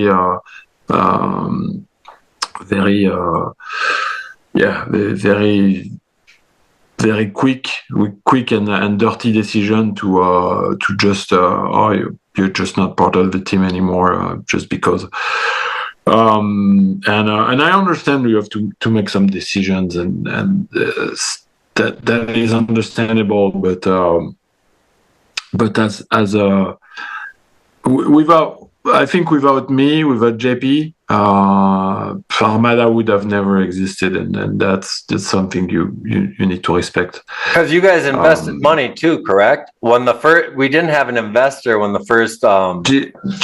JP paid for the first prototype skis. Okay. And then so you kind of built the had interiors, like you kind of helped build the design with Zoopla, how the ski was going to be. Me, yes, of course, I did. Okay, so I just want to say what your, it's called, what is it, when you invest your skill set into a company? I forget. Sweat equity. That's what they call it usually, yeah. And so that's kind of what your ownership is when you start a company. And you say, hey, here's my sweat equity. Here's the work I put into creating a product of a company that doesn't exist, X, Y, Z. So it's and the stuff we were as athletes representing at that time in the ski industry was huge. Without that company would have never been what it is. Like we were the best skier in the planet at that time. So all of you guys, 1242 comes out. It's all Armada skiers that have the best shit. Fucking Tanner wins X Games in January. Like it's the athletes, the guys who were the founders, you know, like they all play, even like Boyd and JF, like their roles were so huge. We knew JF might not ski again because I think he broke his collarbone as much as you at the beginning. He just had but JF was not about the collarbone. JF was I never understood, and unfortunately, I never met JF again long enough to talk about it. But he was other. I think he was not motivated anymore by skiing. But the two first year, yes, he was on the spot, and he was JF Cusson. The point being is his name was. So when I evaluated it when we began, I said, hey, this guy's name is worth it. Because he came on last, I was like, his name is like God. So God's signing off on fucking this team. So it's like getting a cosign from a dope rapper. And so, I don't know, that's how I viewed him. I didn't think he was going to ski again, to be honest, from knowing him from 1242. So I just kind of looked at it. I was like, all right, man, his name is worth it. But then when I saw the percentages when they were handed out to people, and I saw people got the same percentages as him, I was like, ouch. You know, well, I think to me, it was all fair to get the same as Cusson. I didn't even know that Tanner got more. I think at that time, Tanner, if retrospectively, at that time of the signing, I don't know why he deserved more than JP or anybody else, you know. Because at the time of the signing, Tanner was not as big as we were. Yes, maybe more potential, but who knows? You know, you might sign people. I'm going to be fair. 2001, 2002, he won X Games, big air than slopestyle, and then so he was the last guy to come on the team, right? Like out of all. Yeah, it was the last guy. So this is my friend from when we're little. So we're both living in Tahoe. And I just remember he's like, yo, fucking meet me at Dairy Queen. Just had my meeting with O'Connell. And so this is September. This is after our meeting in Quebec, right? And so all this comes on. And so he's like, yeah, I just had this meeting. O'Connell says, I'm the whole reason that Armada exists, blah, blah, blah. And it's going to be my team and everything. And then I was like, no, fuck that. I go, JP and Julian started this team. Here's how it's going. There's JF, there's Boyd. We're going to put Anthony on a NAM team. It's going to be ill as fuck. He goes, no way. Julian and JP are starting this shit? Fuck yeah, I'm in no matter what. So I want to let you know that too, because I remember that meeting like it was yesterday after he called me up and we met in Dairy Queen. And it was like, the only reason he was fully into it was because I told him it wasn't his team, and you and JP were the guys that were making our dreams happen. So yeah, but you see how crooked I saw how crooked it was every minute. It's like why does he have to be like that? And well, I know why. It's just to take more percentage away. It's just to take more power, more control. We know that, but it's at the end of the day, Was it a good decision to do things like that? I don't know. It's Fuck yeah, it was. but anyway, You're still here. Everyone, like JP's not, God rest his soul, but like yeah. the people that like made decisions, and even him, I guarantee he's 100% happy Armada happened, even with shitty shit that happened. It's just like I don't know. We're still here, and like we get to learn about it. We get to talk about it on Two Planker Podcast. And it's just one of those things where it's like a learning experience. And it was so there was, we were very young as well. Very young. That's the point.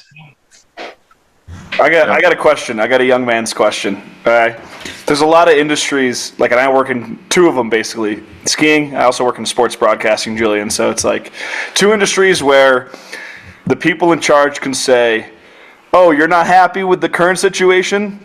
You're gone because somebody else is waiting to take your spot. In an instant. Same thing with music, same thing, anything creative. There's always somebody waiting to take your spot that'll get paid less. Their parents will pay for their rent. They'll do it for free. So how, and you could probably speak to it best as a rider, can you build leverage so you can't just get tossed around where a company could tell you to do whatever you want? Like, how do you actually get the leverage where you can have a seat at the negotiating table and say, no, I'm not going to get screwed over by you guys. Somebody's not going to take my spot because I'm so valuable because of X, Y, and Z. Like, how does a young person actually build leverage that matters? Well, every story is different, I think. So for sure, it's always tough. First of all, you should have a plan B. You should try to protect your assets coming to a negotiation, meaning that if the negotiation fail, you shouldn't be you should be protected, at least for a little bit of time. So you don't come to the negotiation table with fear. You should be confident into what you bring and not into the protection of your future. That's very important. That enable you to actually talk on the same level. Because if you're talking with somebody that has you by the balls, it's always very tough. And having a plan B is a part of it. And you should value the power to just say no, instead of bowing to every negotiation constraint. And when you have the power and building by having a plan B, by having a financial security, and by having a strong opinion of what you want, and a clear and a strong opinion, and also be fair to the market. It's important. If you're going against the market, of course, people are going to say no, period. But then knowing the market, and having those value into mind, and being able to say no, and keep the conversation open. Many times you will have what you deserve. But it's not easy to set up. But if you don't have a plan B, you're in a shitty financial situation. It will show, and the game is over. Having a plan B is not. It's not always possible. Being in a financial situation, it's in a favorable financial situation. It's not that hard to get, like, not to everybody, but if you're already a name, blah blah, put some money aside. Put money aside so that next time you negotiate, you don't have the fear of losing everything, and you have something to live with, to make another season happen without fear of losing everything.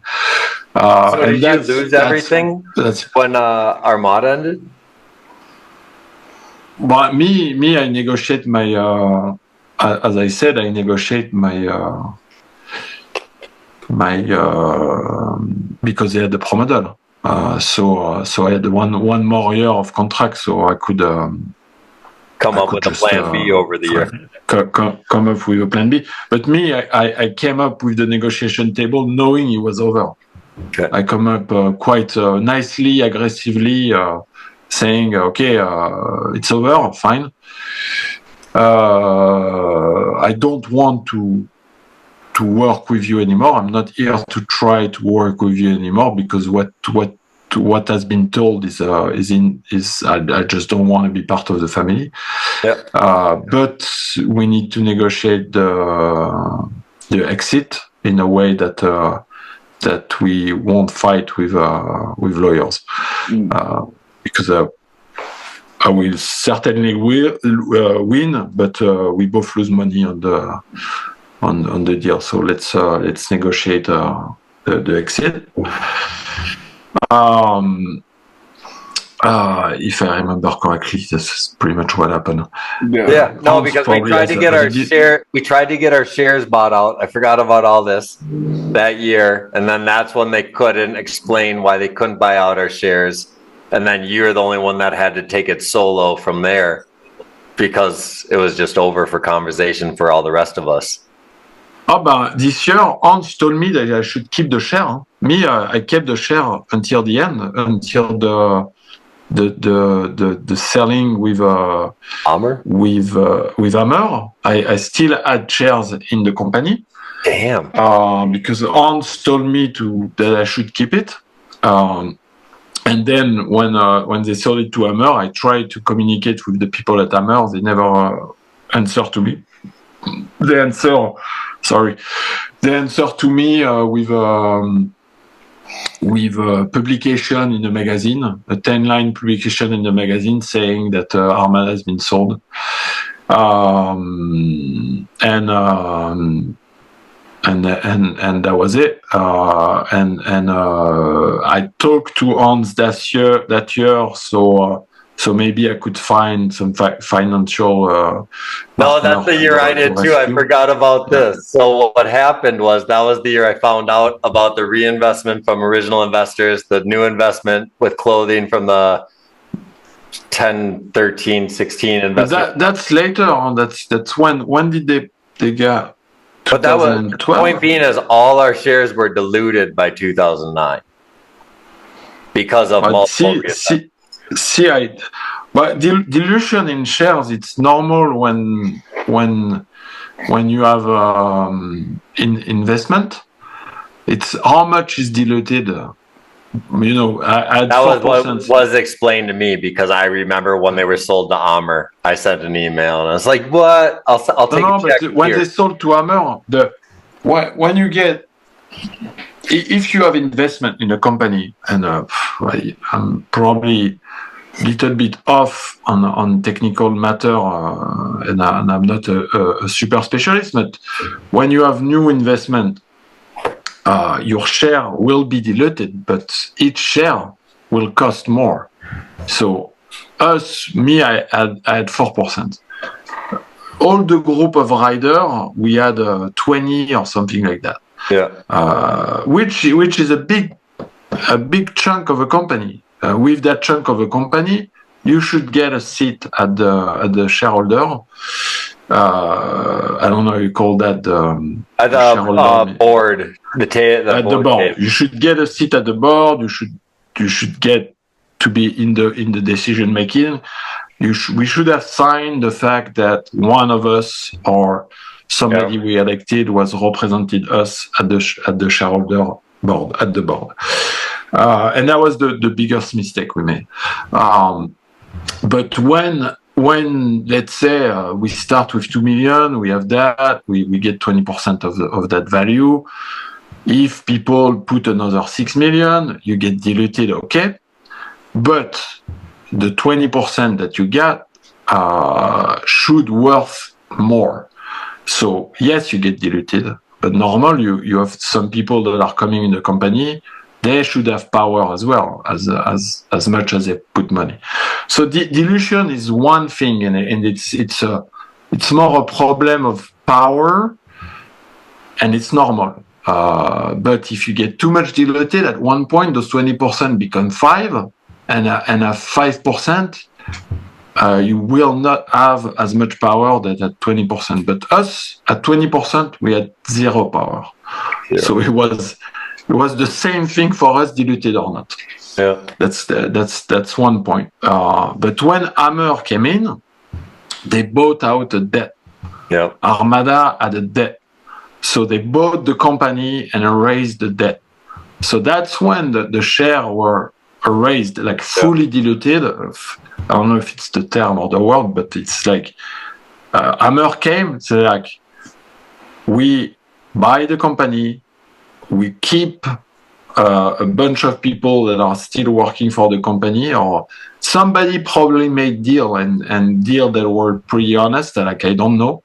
So what I wanted. I would guess this. I would guess since Atomic Factory built Armada molds, I'm guessing Armada had a debt to Atomic. Atomic was already owned by Armor. Armor said, "We'll buy you, and then we'll eliminate the debt to one of the companies we own, and that's how we can make it justifiable."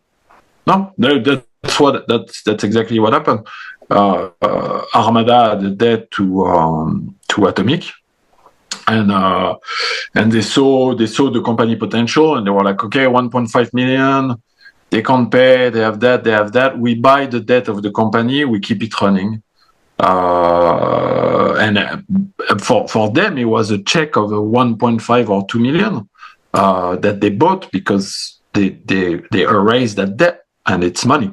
So they bought something to erase a negative value on a bank account. So nobody got anything out of it except position, like Hans still working for them, I believe.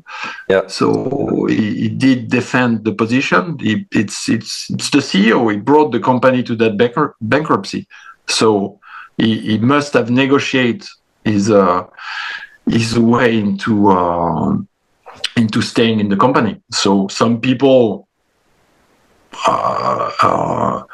negotiate some kind of stuff out of it, and I have no idea. I have no idea what was on the table at that time. I have no idea who were the people holding most of the debt at Armada, because he had, as you say, he had changed. Some people moved in, and I had no idea who and how, because things were hidden from us all the time. But the dilution at Hammer is normal. Hammer is trying. Is like, okay, we have that asset.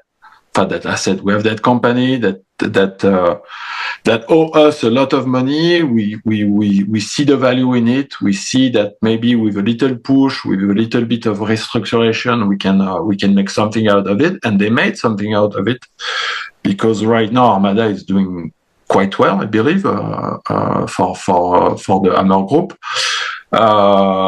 So they say, we'll buy the debt. And I do understand that nobody got nothing about it with it. Business-wise, it's totally clear, and I understand.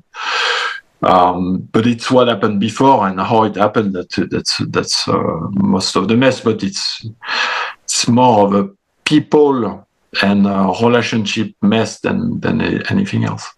Yeah, sounds pretty standard in business. Yeah, but if the business is not successful, what can you do? We owe people at that point, and I don't know why. I have no idea why, but at that point, Armada was owing $7 million of debt for many suppliers, for Elan, I believe, Atomic, etc., etc. So. And it's tough because it's a ski industry. The way it works, it's a lot of short-term. I don't know how we call that in English. Banks are you need to find money for short-term period in order to finance your production. And when I believe at that point, Armada was into the 24 million. not benefit, but EBITDA, I guess. It's the amount of money the company generates. Okay. For 24 million, I think. So when you're 24 million, roughly with skis and clothing, that means you need to pay half of it in production. It's of course it's very rough, but every year you need to find 12 million in order to produce what you will sell. And trust me, it's hard to find. Every year it's hard to find. In US maybe easier than in France, but in France it's a horrible task to do because banks don't want to finance. You have a business for 14 years, but they still don't trust that you will sell skis next year. So as far as that, I totally understand. We owe money to a lot of people. They take our company away. Fair, huh? Very fair. What can you do? If you're not successful, there is nothing you can do. But yeah. So I understand. So what do you do when after you leave this meeting? Do you go and cry, or do you be like, "Hey, I'm gonna go figure out what's next because I'm Julian and I create dope shit"? Me, I was in vacation in Biarritz, surfing with my friend Camille Jacou, which I did a whiskey magazine with. I also did a magazine in those years. It's called Whiskey, Ethan. Another magazine you need to find that Julian made. Send me your copies, Julian. I need all the old magazines I can get. Yeah. He's digitizing every magazine. I think it was the most. Honestly, I think it was one of the coolest magazine in the industry at that time. It was made by skier for skier, very very funny, very skate driven, a lot of graphics, not a lot of text, copy paste from Wikipedia, bullshit interview. But it was super fun to make. So we were talking about the next season of whiskey with Camille, and I got the news. So I was a little bit depressed, and Camille told me what's going on. So I told him Armada is over, blah blah blah. And Camille was making. He was I think a year and a half into the making of Black Rose, very new. And I was always talking with Camille. And he proposed me to join the brand. I was talking to Guerlain as well at that time to join Corrupt. Cheatery. I'm just because I've always told Ethan about Guerlain and his fur coats and helicopters. Yeah. So Ethan knows only through me about Guerlain. Yeah. But me, of course, I wanted to stay in the ski industry. That was my life. I knew that I had stuff that I still wanted to do as far as ski design, and also as pure skiing.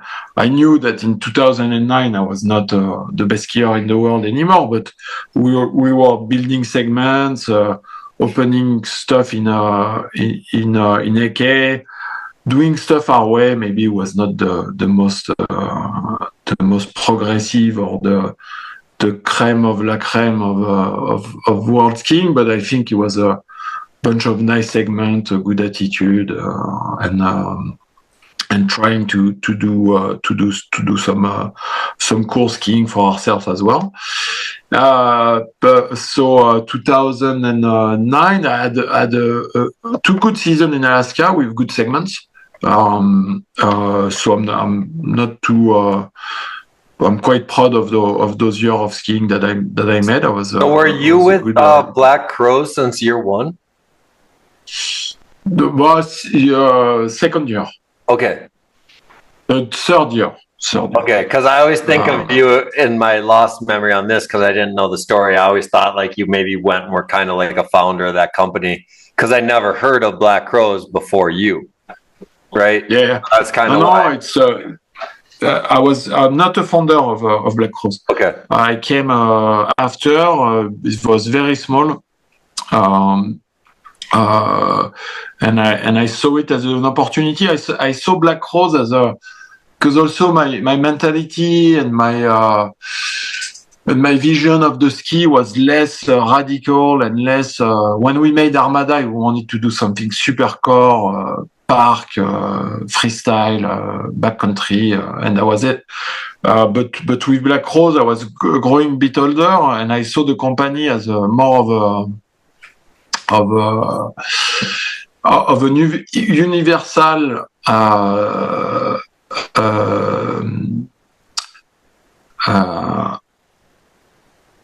How do you call those brands? Shit. I think the word is universal that you used. No, but the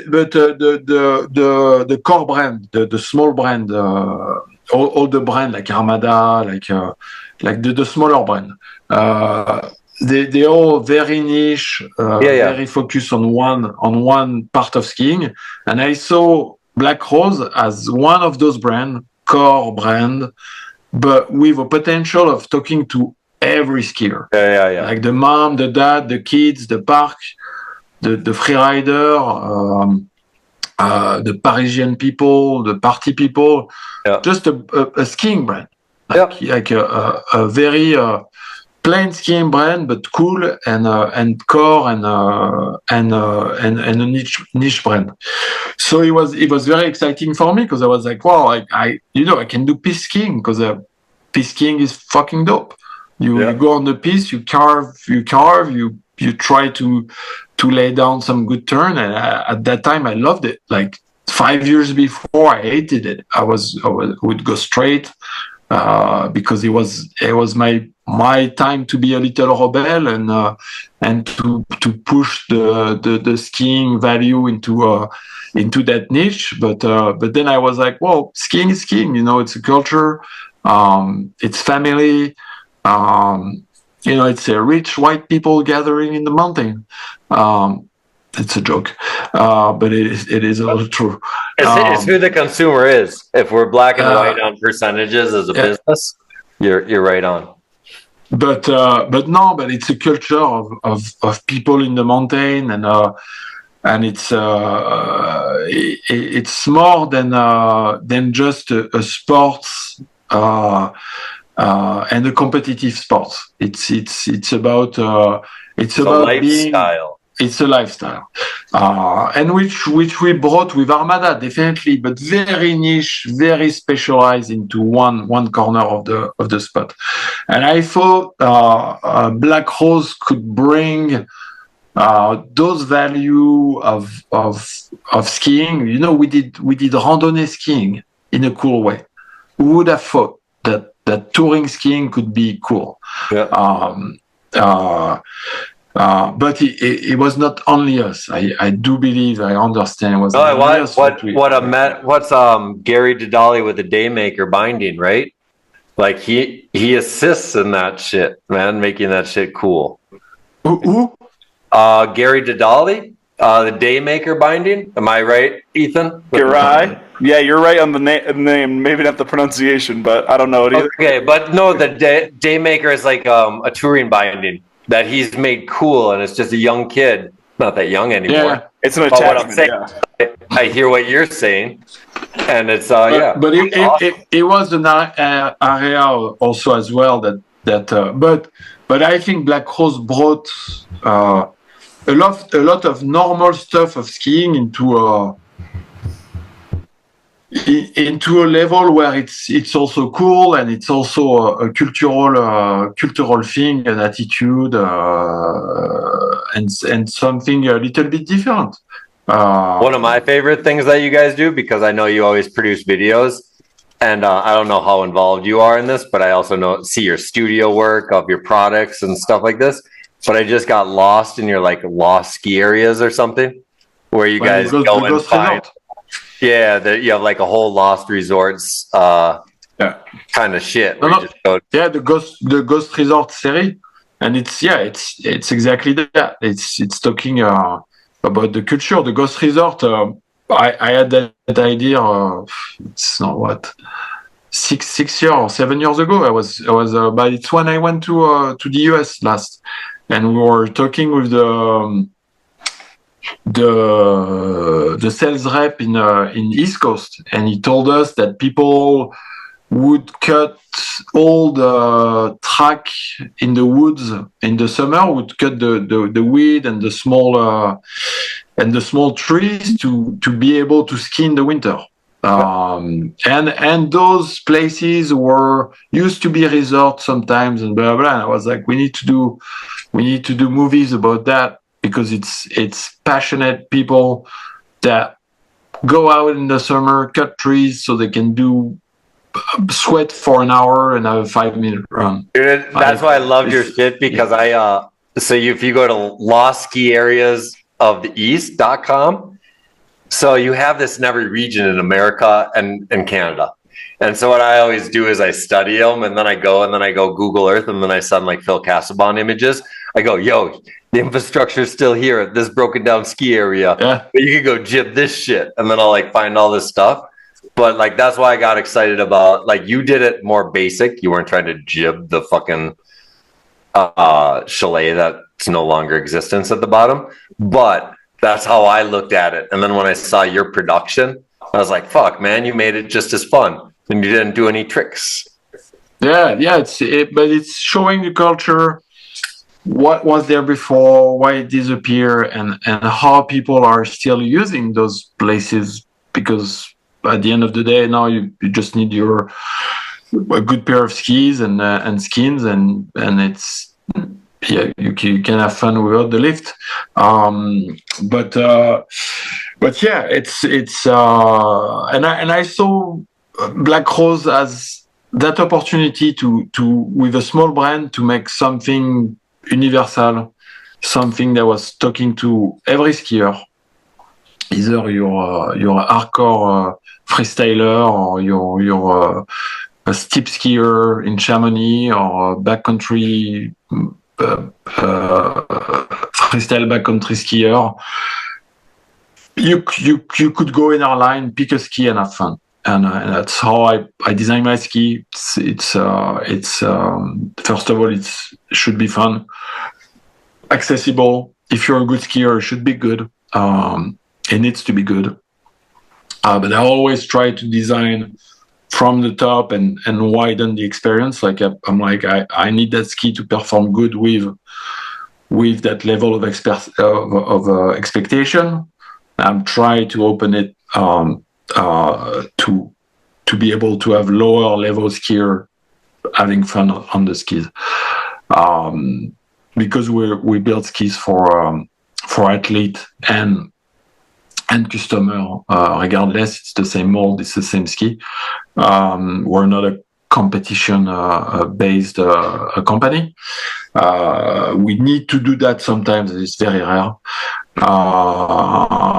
And that's how we develop our ski. That's how we do our stuff at Black Rose.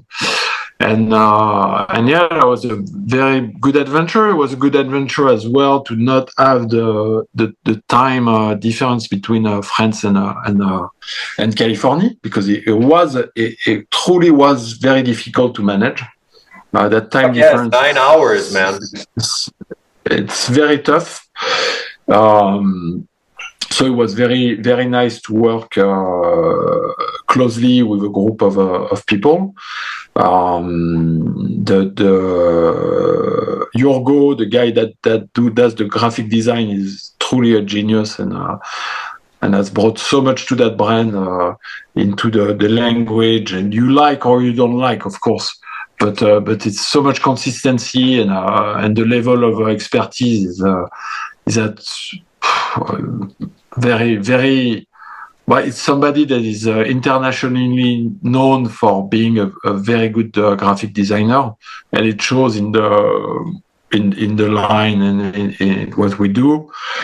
Camille and Bruno, the founder, were of course base of the culture and culture of free skiing, and And it's very interesting company and very interesting story behind it. It's not without some fight anyway.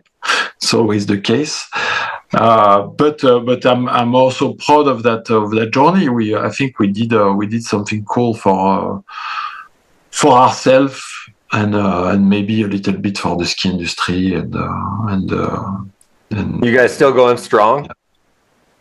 Yeah, it's tough. Huh? It's always tough in the ski industry, but we sell a bunch of skis now. It's a very good quantity. It's around 50,000 pairs.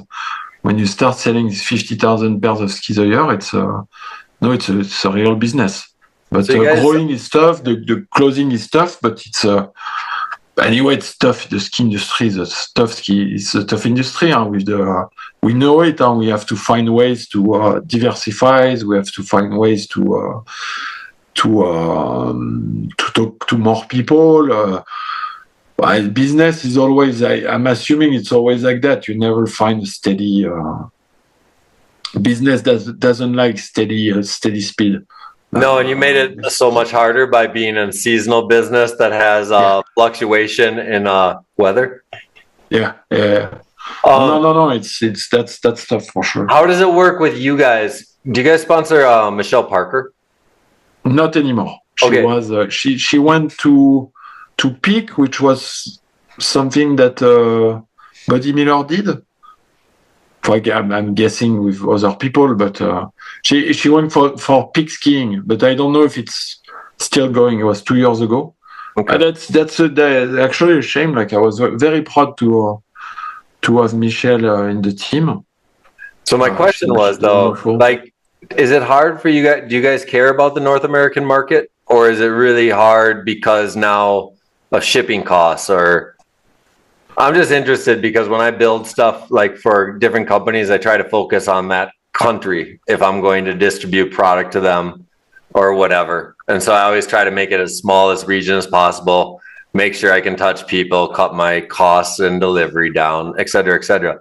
So as a ski company, do you guys want to be big in North America, or does it make sense to just be really good in Europe? No, but in North America, we have a very strong hold, thanks to our first distribution, or our second, I guess, distribution company we work with, were very good at putting us on the map. People that were very knowledgeable of all the shops and very good at customer relationship. Yeah. I've been personally touring a lot in all the small shop, see customer, explaining the brand, blah blah, and we were lucky enough to have a brand that would appeal to American people. Yeah. I think it does. Well, sometimes you never know where the magic is. So and we do have. It's a big market for us. It's a big market. It's challenging to understand it fully, but it's very important. And as I said at the beginning, the culture, the ski culture in America, you guys underestimate it. Americans are as much as they can be arrogant in other ways. In the ski industry, they are not. They feel like the small player, but culturally I understand why. But you have a big culture of skiing, and you have a different and very rich culture. But I understand why you have one main big company, it's K2. All the big other are in Europe. You have Austria, which is it's Austria. You have France, which it's a big stuff. You have Switzerland. But America has its own culture, there is AK, there is a wonderful thing, and there is mountains. I know, everywhere. East Coast, Midwest, West Coast, Pacific, Northwest. Yeah. Like everyone has such a different vibe. Like, you know what I mean? Like when I see a Black Crows, I'm like, man, you're like could be the coolest thing since the orange Dina star on the snowboard tram. You know what I mean? Just like when I look at your brand and I'm just like, and you, as you said, you don't know where the magic will happen. But when I see your brand, why I asked you if America was important or North America, it's just interesting to me, like the business wise nowadays, because the world seems to be, we could touch each other so easily 10 years ago. And even 2 years ago, like I could do direct to consumer, a bunch of shit print to order. And in 2 years, man, it's changed so much, whether it's the taxes now that so-and-so has to pay when they receive my package compared to 2 years ago. And so I'm just looking at it. Honestly, I don't know how it will impact, and I don't know even if it will hold or really happen. But you know, it's political trend like that. It's only 4 years, but it can destroy some stuff for sure. But what are American people gonna do? Only buy K2? K2s are made in China anyway. Yeah. So no, I think you can navigate it. I was just more interested in the brand representation because I know you're about skiing, and then I was but the brand, us, we're very interested by the American ski culture. We're not by default, we're not American, but it has always appealed to us because we do respect, I do respect and I do appreciate the American ski culture.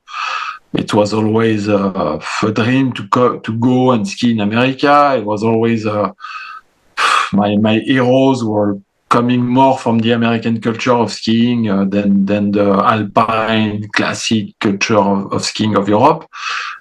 Because I was more of an alternative culture consumer. And of course, skateboarding, blah, blah, the video, all stuff, Seth Morrison, Area, and stuff like that. It's more of my stuff, and it is, America is very important in that matter. And the market suit the brand, and I think it fits a lot of people's style and what they want to do, and also our skis are a good fit for the terrain. They work well. You know, it's Black Rose. It's a ski brand with good skis as well. I see it as being awesome in America. Remember that. I was just looking at it as 2025, but as the brand, like I see it as dope. Like when I see you guys penetrating in different areas in the sport through social media or however I consume the sport nowadays, but it looks like it fits. So best of luck. It's good skis. I always try to do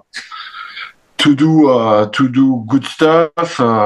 We put a lot of energy, effort into detail. I do a lot of tests. Now, of course, I'm not as good as I used to be, so I have to listen to the young rider, which is very hard. They're all stupid, you know, the young people. Fuck yeah, they are.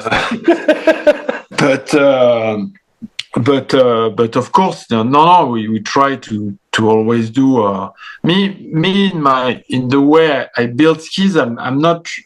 And the skis that I put to the market, I never want to do things that are too far away in the future. I want to do stuff that fits and that works right now. That's why you never saw me designing something stupid, crazy, you know. Except that grind plate? Except that grind plate. You're right. But in general, and it could be either a strength or not.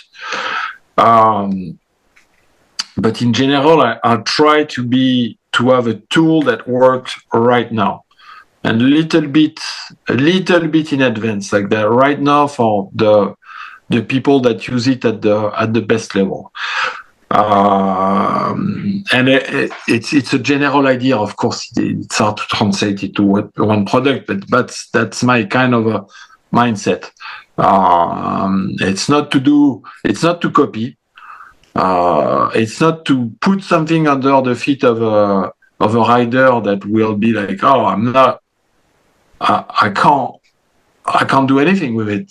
My body my muscle memory is not fit for that yet. You know, because if you put me with the skis that I have now 15 years ago, I'm sure my muscles would not.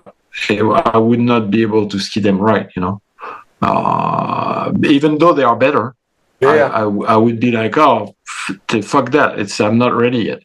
You know, so you need to be on point. You need to be just right so that the skis work with the binding, with everything, and with the muscle memory of the people you put them on there. You know, with what they do. Like you need to push them a little bit, but too much they won't do anything with it. So Ethan, jump in, man. You've been quiet for an hour and a half. Dude, I've been getting educated.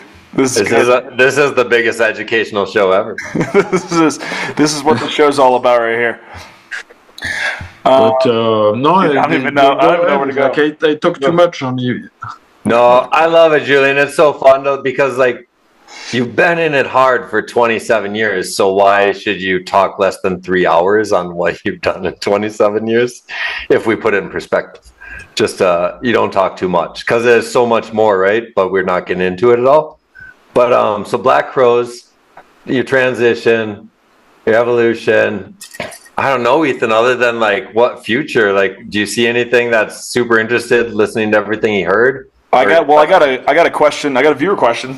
Okay. And this is getting super into the weeds with ski design, and I know nothing about ski design. So Sander Hadley, who's a dope rider, if you're not familiar, he wants to hear about your powder ski design philosophy, how it evolved from the JJ to the Black Crow's Nocta full reverse camber to the current Nocta.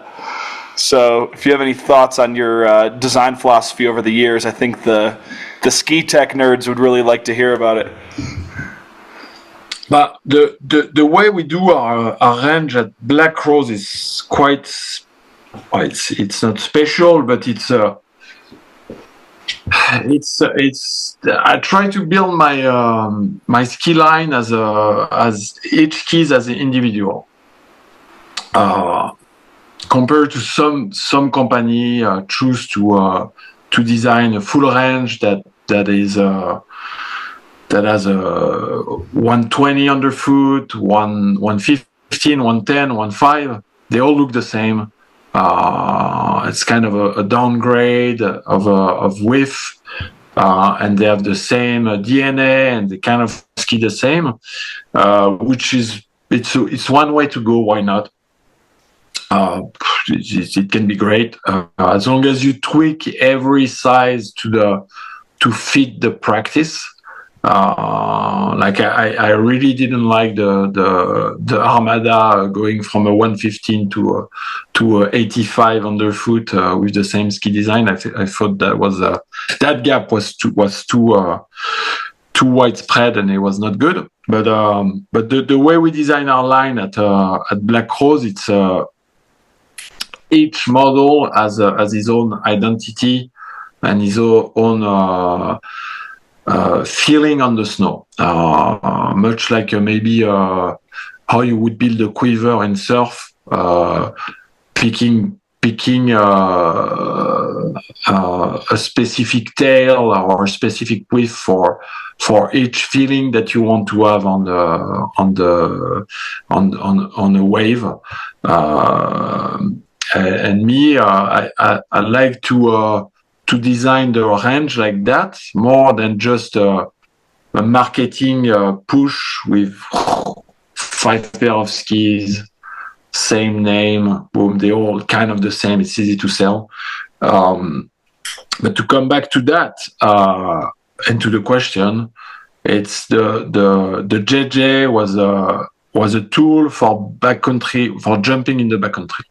Backcountry freestyle ski, very specialized into being efficient in powder with the reverse camber technology, but with a flat base underneath to be able to go fast into in-runs and to be stable in runs, skiing switch and skiing forward, because at that time that's what we would do. We would build big jumps in the backcountry, and sometimes we would arrive quite fast into the in run. So we needed something that was stable at high speed, stable enough so we could have control over our edge going out of a jump. So there was a tool that was designed especially for that, and to ski well into the powder with the reverse camber design. The elf shoe technology, if you want, but it's just a reverse camber design. It's just long tip and tail, which in my mind didn't deserve any patent. But anyhow, so that ski was designed for that. Freestyle backcountry based. Then I made the Nocta when I left Armada for Black Rose. I knew as soon as I skied the first version of the Armada, of the new JJ, the new platform of the JJ 2.0, I was like, oh, okay, that ski's good, but I know I can make it better. And at that time, it was the first time we were working with hammer, and it was the first ski we did with hammer with Armada. And the development process at hammer is very different than at Elan. We used to work with Elan a lot with Armada, and development process is not the same because the tooling is not the same. And if you I was young, and anyway, every time you start working with a new company to make skis, a new factory, they all have their tweaks in development process, and it was a learning curve. And at Atomic, they use a closed mold technology, and it's very hard to adjust the flex once you decide you first flex without recutting a mold. And recutting a mold, of course, it's expensive. So the first JJ, I thought was the flex was not progressive enough. It was very hard underfoot. It was stable, it was working. But the progressivity of the whole shape was kind of kinky, like kind of soft in tip and tail, soft enough that I like it, but the base was super hard, and honestly not super fun to ski. Or I saw that I could improve it and make it better. And also the side cut placement and the way it was balanced, I immediately saw that I could make it better, but we didn't have the money to recut the mold, and it's oftentimes a lot like that. We do our small company, we do development very fast, and if you make a major mistake like that, it's either you recut a mold, it's another 6 months, and you don't meet your deadlines. But the ski was working great, as far as a customer level, it was something super good. But I saw as an athlete and as a perfectionist, so I saw that I wanted it, I could make it better. So when I moved to Black Rose, they had 2 pair of skis, and it was not my style, and I couldn't ski anything to the level that I wanted. So I told them, if I sign with you, I need to develop a pair of skis for me, because the skis you currently have, I can't ski it, and especially to how I was skiing at that time. So we decided to develop the Nocta, and it was the next generation of the JJ, pretty much wider, way more progressive in the flex. And as soon as I ski it, I knew I wanted to make it better, because that ski was quite heavy. It was the only stuff that was tough with the Nocta is like 300 grams too heavy to be the perfect ski. But the progressivity of it, the line, the side cut was much better than the JJ. So it was a good improvement. And for the next generation, so 5 years after, we did a new Nocta, but we wanted to try something new. You know, sometimes the old Nocta was working great.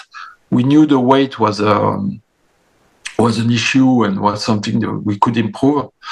And it was easy to improve because it was more of a mistake, of a small mistake of development than really than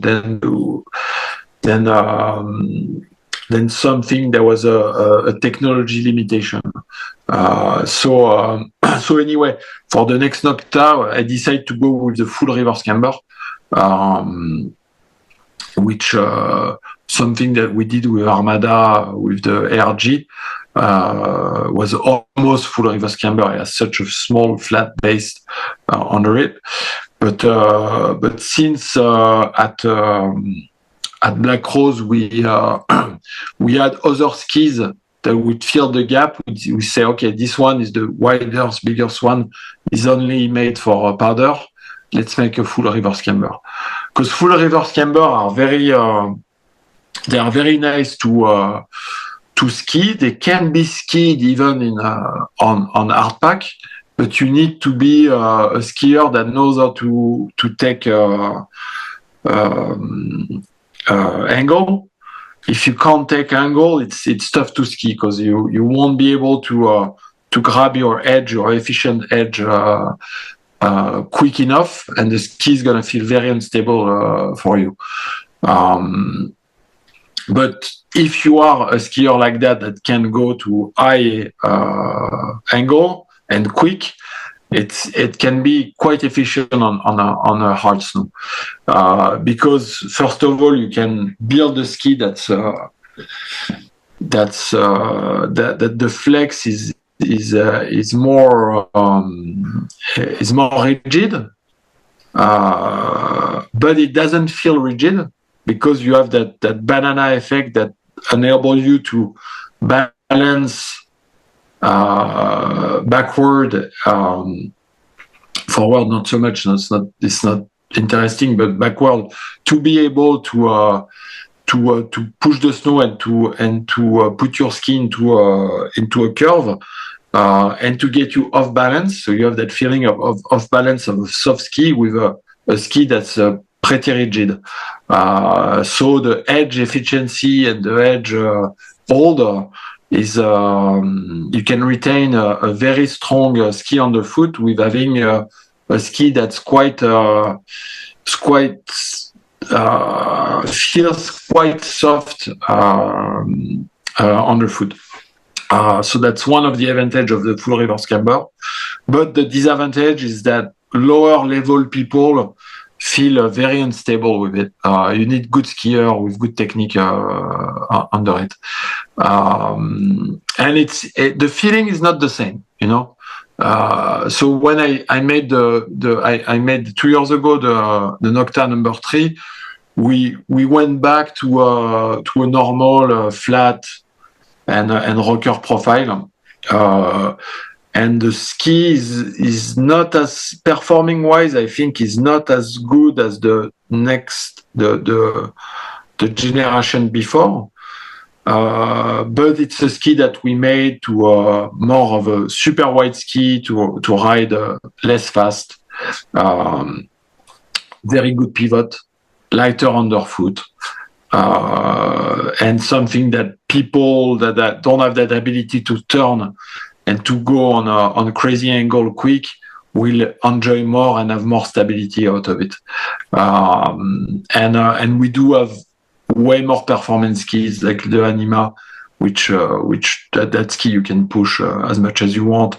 That is 115 underfoot, so you will be able to get high performance out of that ski. And the Nocta is more a chilling ski, a lot of flex. So the flex, you play with the ski differently with a ski that flex than with a ski that doesn't. And that's why I build my skis individually. It's like every ski has an attitude, every ski has a dialogue, every ski has a feeling underfoot. And there is no better one than the other. It's all about try it. If you like it, fine, buy it. It's more the attitude, because the Anima skis like the Anima. Some people will love the Anima. The Nocta skis like a Nocta. It's different. And sometimes you kind of want both, because some days you rather ski with a Nocta and some days you rather ski with Anima or Atrice or another brand. And that's what's cool about skiing as well. It's like, I think many company makes good skis, but it's all about the feeling. And one, it's the feeling, and one of the to me, skiing, it's also the skis. It's also an object. So when I design a ski, I want to be proud to hold it in my hand. I want to be like, oh, it's elegant, or it's different, it's cool. It's looking like it's an object. It's the only object that like I didn't realize for many years, but ski boots, they sell. I think the ski industry might sell more ski boots than actual skis. Like ski boots market is big. It's really big. Nobody sleeps with his ski boots at night in his bed when you're a kid. You always sleep with your skis. It's the iconic. Yeah. It's the iconic tool. What is behind me? Not the bindings. Not the boots, but they are important. The boots are important for sure. But the icon of skiing, it's the planks, and to me, it's important to make them elegant, to make them different, and to put an attitude into it. I was asked if when I came to a Black Rose, if there was always a discussion of should we make all the same very clean tip and tail. I was like, no way. The only place where I have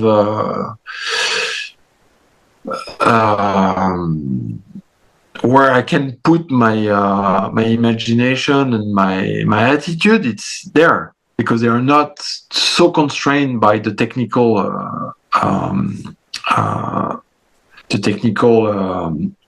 data of a ski. Like when you want to make a 21 radius ski, you need to have a certain width, or you're set with that because of technical aspect. But tip and tail, you have freedom. You have freedom to put attitude, to put design, to make the ski alive. And when I had discussion at Black Rose, I'm like, no, I'm not gonna make this all the same. It's bullshit.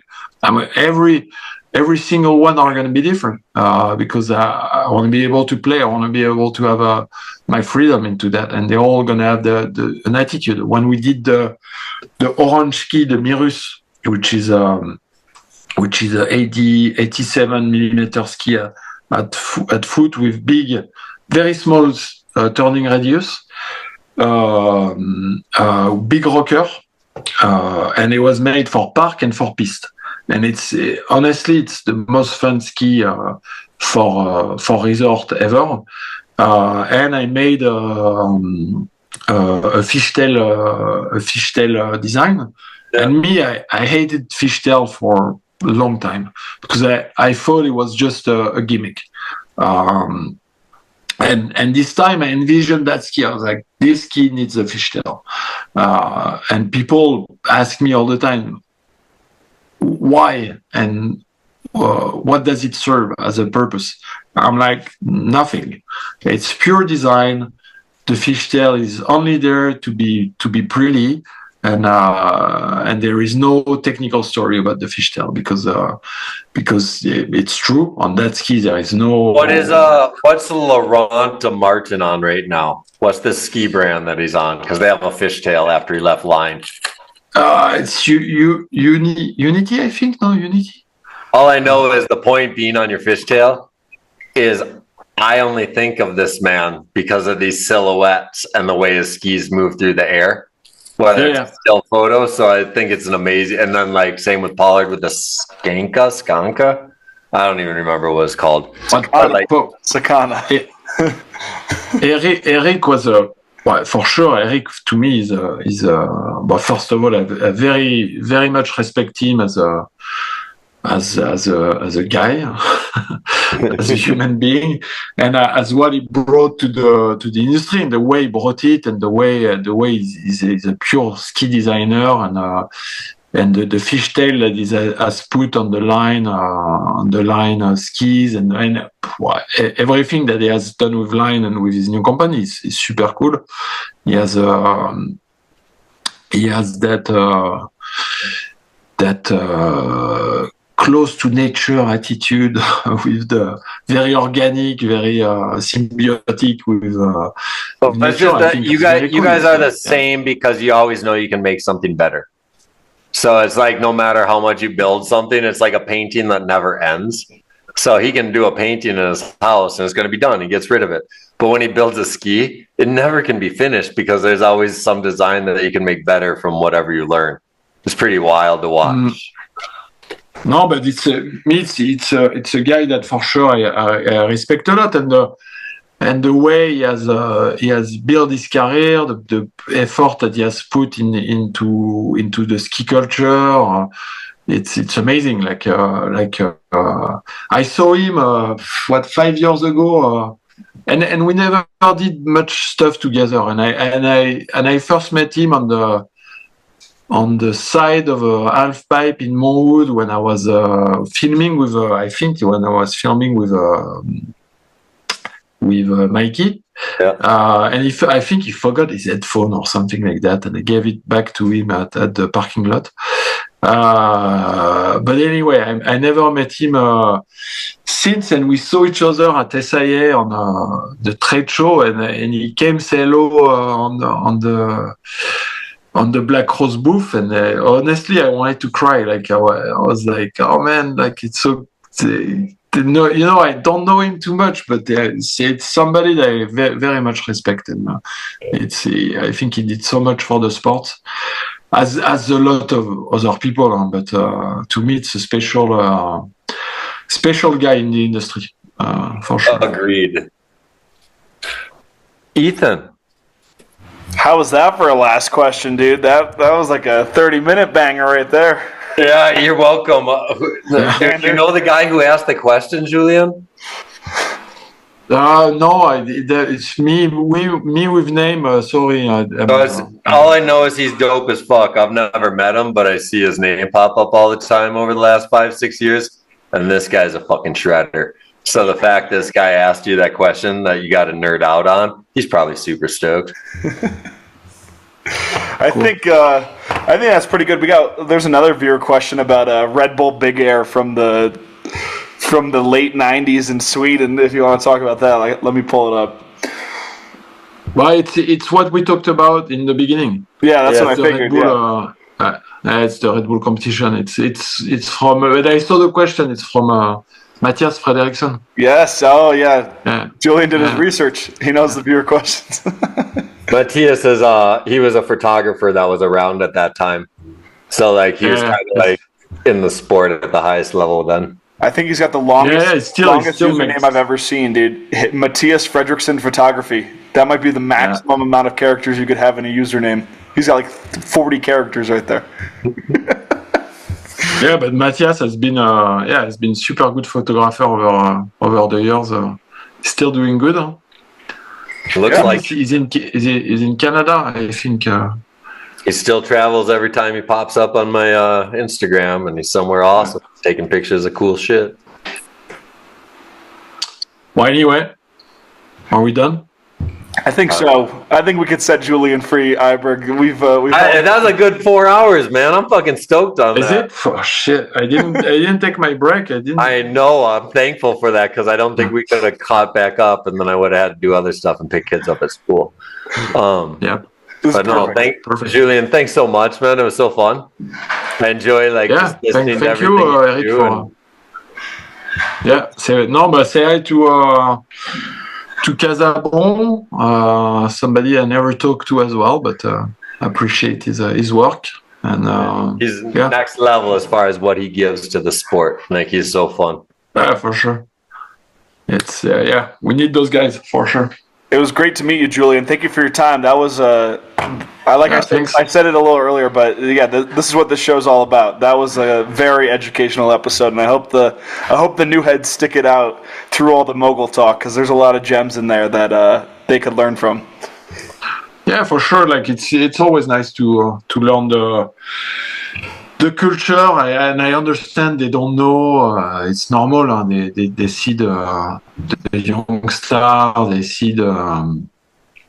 see what's it's happening now, and I'm not part of it anymore as far as competition. But it's cool that we bring the culture, and they do understand a little bit about the culture. That will help them to also keep pushing, keep creating, keep doing some new stuff. Maybe not make the same mistake we did, or make them knowing about it. It's fun too. But yeah, it's cool that you guys are doing that. These kind of things. It's very, very nice. So thanks a lot. Yeah, man. Thank you, Julian. Appreciate it a lot. Cheers. Take care. Bye-bye. Keep in touch. Yeah, Peace. keep in touch. Bye bye. Bye. Whoa! Were you ready for that? That was epic. That was really epic. He's like you said, he's a pro. He's a pro's pro right there. Yeah, like, that's what I'm saying. You just to have a real business meeting. That's hard enough in the ski world. Like, to even sit down and say that to someone, and then no one's showing up anyway. Yeah. No, he was awesome. I'm really happy that we got that story down just for the record books. Like, that's an important thing to document right there. His perspective on everything. He's an important guy. And I think so. His story matters so much, And it's like, everyone has their own individual stories. And I've said it before in past things. I always thought it'd be fun to do an Armada documentary where every founder told their own story, because it'd be so awesome to see everyone's different perspectives of what their goals were, how they created it in their head, what they did with other people. So it's just fun, because I knew Julian was so hands-on from day one at the highest level, and maybe older than all of us as far as thinking and working.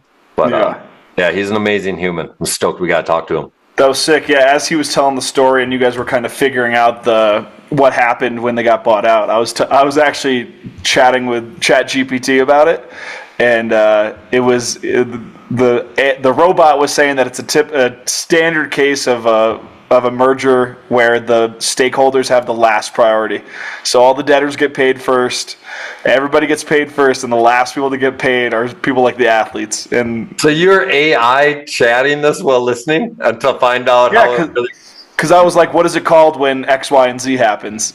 I said there's a ski company, 20% is owned by riders. They got bought out, nobody got paid, and it was like, that I forget what did it say. It said something about some sort of business term. It's gone now, but there's some sort of. The best part about the whole story is it's just how life works. No one got injured from, everyone has bad business stories. Yeah. And I know so many people that have worse business stories than this, of 30, 40-year friendships and lumber industries where their friends fuck you, majority owner. Yep. So it's I'm just stoked because it's fun, because the youth needs to start a bunch of shit and they're starting it. But everyone's that's starting stuff right now is really solo mission. Yeah. And when you make something big, you need a team. And when you make a team, you got a lot of different personalities. Yeah. So it's kind of fun to see what will be created that's humongous in our sport coming. Well, the only thing that seems similar is when a lot of the ON3P guys left and made 1,000 skis. And Magnus just talked about that a little bit on the Euro podcast I'm putting out right now.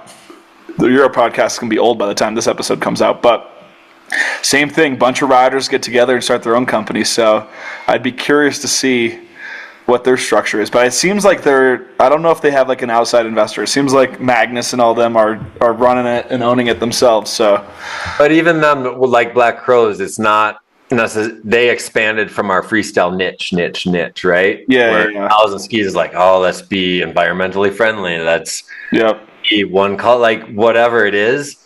It's not like a fuck you. Here we are, man. We taking over this bitch. Yeah, it's not a response. Like, dude, like that's what our motto was. Like these guys are all leaving Rosnell and Solomon and potentially Dina Star, getting paychecks, and then being like, yo, like we're the illest.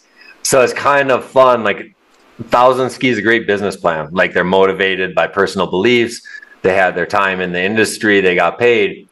But they didn't say fuck you to big money. They didn't say fuck you to a big brand. 0-3P, fucking they ill. Yeah.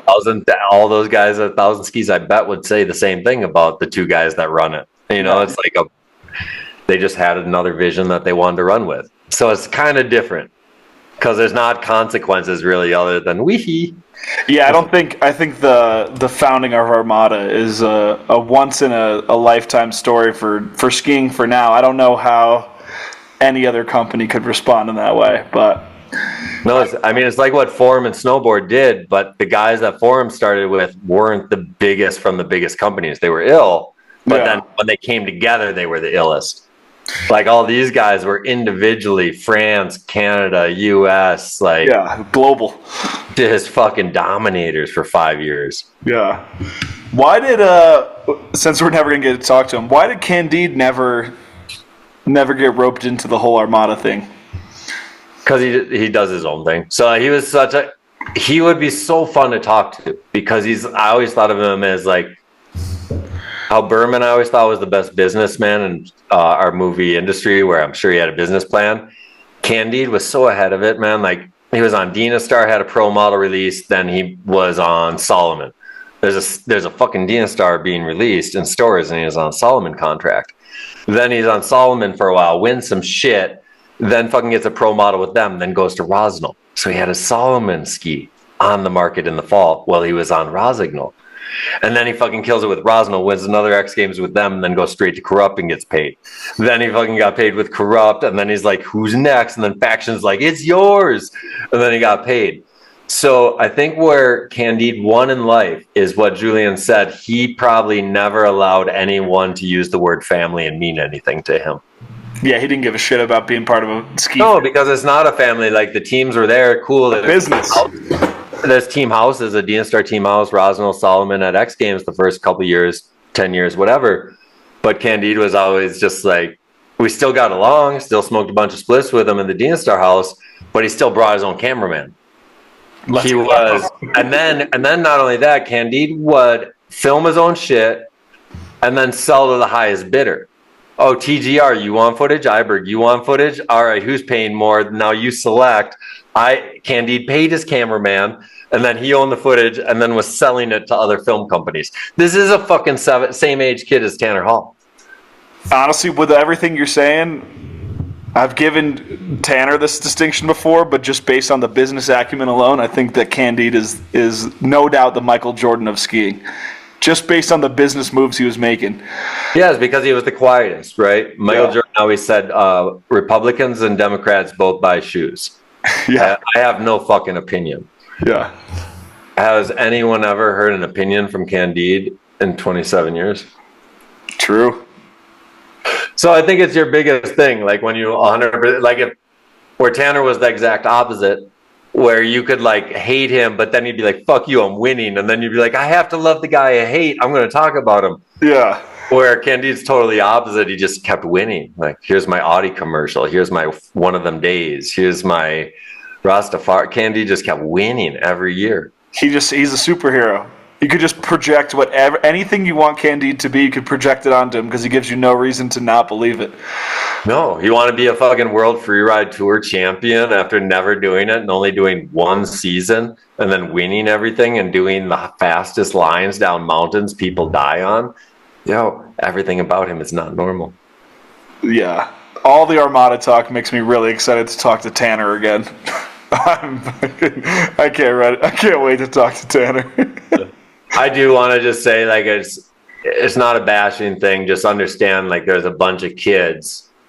I was 21. Julian was 21. JP was 22. JF was 22. Boyd was 19. Tanner was 18, or maybe 19 and 20. And Anthony, I think, was 21.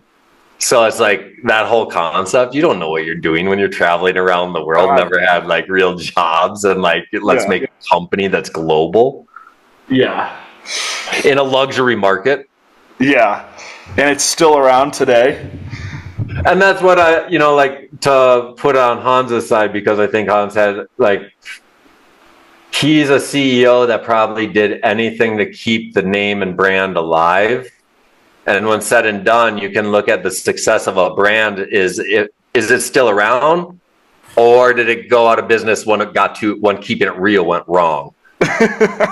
You know what I mean? So it's like in one of those business on the defense of everyone at Armada today. And if anyone listened all the way to this part instead of hated fucking 2 hours ago, it's normal. Everything is normal. Like, I'm sure Hans probably like got ulcers from not knowing how to like find a new investor. As Julian said, finding 12 million a year to produce skis. Well, this is what the business owners would say. All right, athletes, you want to sit around and complain? They weren't taking the financial risk to be like, yo, who's paying the debt for the company? Like, no one's coming to you guys being like, oh, pay off the debt to the factory, And this is where no one ever understood. They weren't employees of the company on top of owners. They were subcontracted employees that had ownership super minority. So it's like it's just interesting on what you learn as a business structure. Yeah, if anyone listens to the end, they'll get the reasonable side of things. But it is good to like, especially both sides are reasonable, and I want to give Julian his credit because, dude, it would rip my heart out if I had to go through it. If I had to see a ski called the JJ in 2024, and you knew one of those J's means Julian. Yeah, dude, he got let go of in 2008. Man, it's got to tug a cord, man. I would have a cord tugged. The Ethan and Eric. We got it, man. Old head tight. Nah, but our contract would be better than that. Oh, maybe. I don't know. And it's once said and done is skiing. So whenever you get to do it, it's a privilege. And, the only thing you can complain about is bad communication. And bad communication ruins everything. Friendships, relationships, and business. And I can promise you everything in skiing business has been bad because of communication. Yeah. Here, I'll tell you something funny on a different note. Guess who just followed me on Instagram? Someone awesome. Dr. Evan Raps. He wants a show. It's because you posted his clip jumping a fucking I just posted his clip today, yeah. Him jumping over a train. The doctor's in the house. All right. Awesome. We could wrap this up. Big week, but for everybody it's going to be a big month because it'll be spread over 3 weeks. We got Luca Harrington tomorrow and Marie the day after.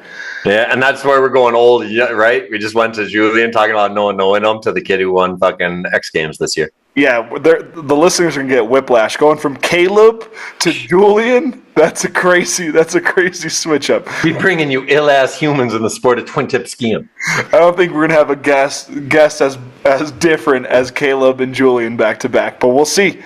Maybe. I bet they're fucking more the same than you can imagine. Just 20 years in the future. Plus. All right. He's my age. He's 45, Julian. Remember. Yeah. Shit.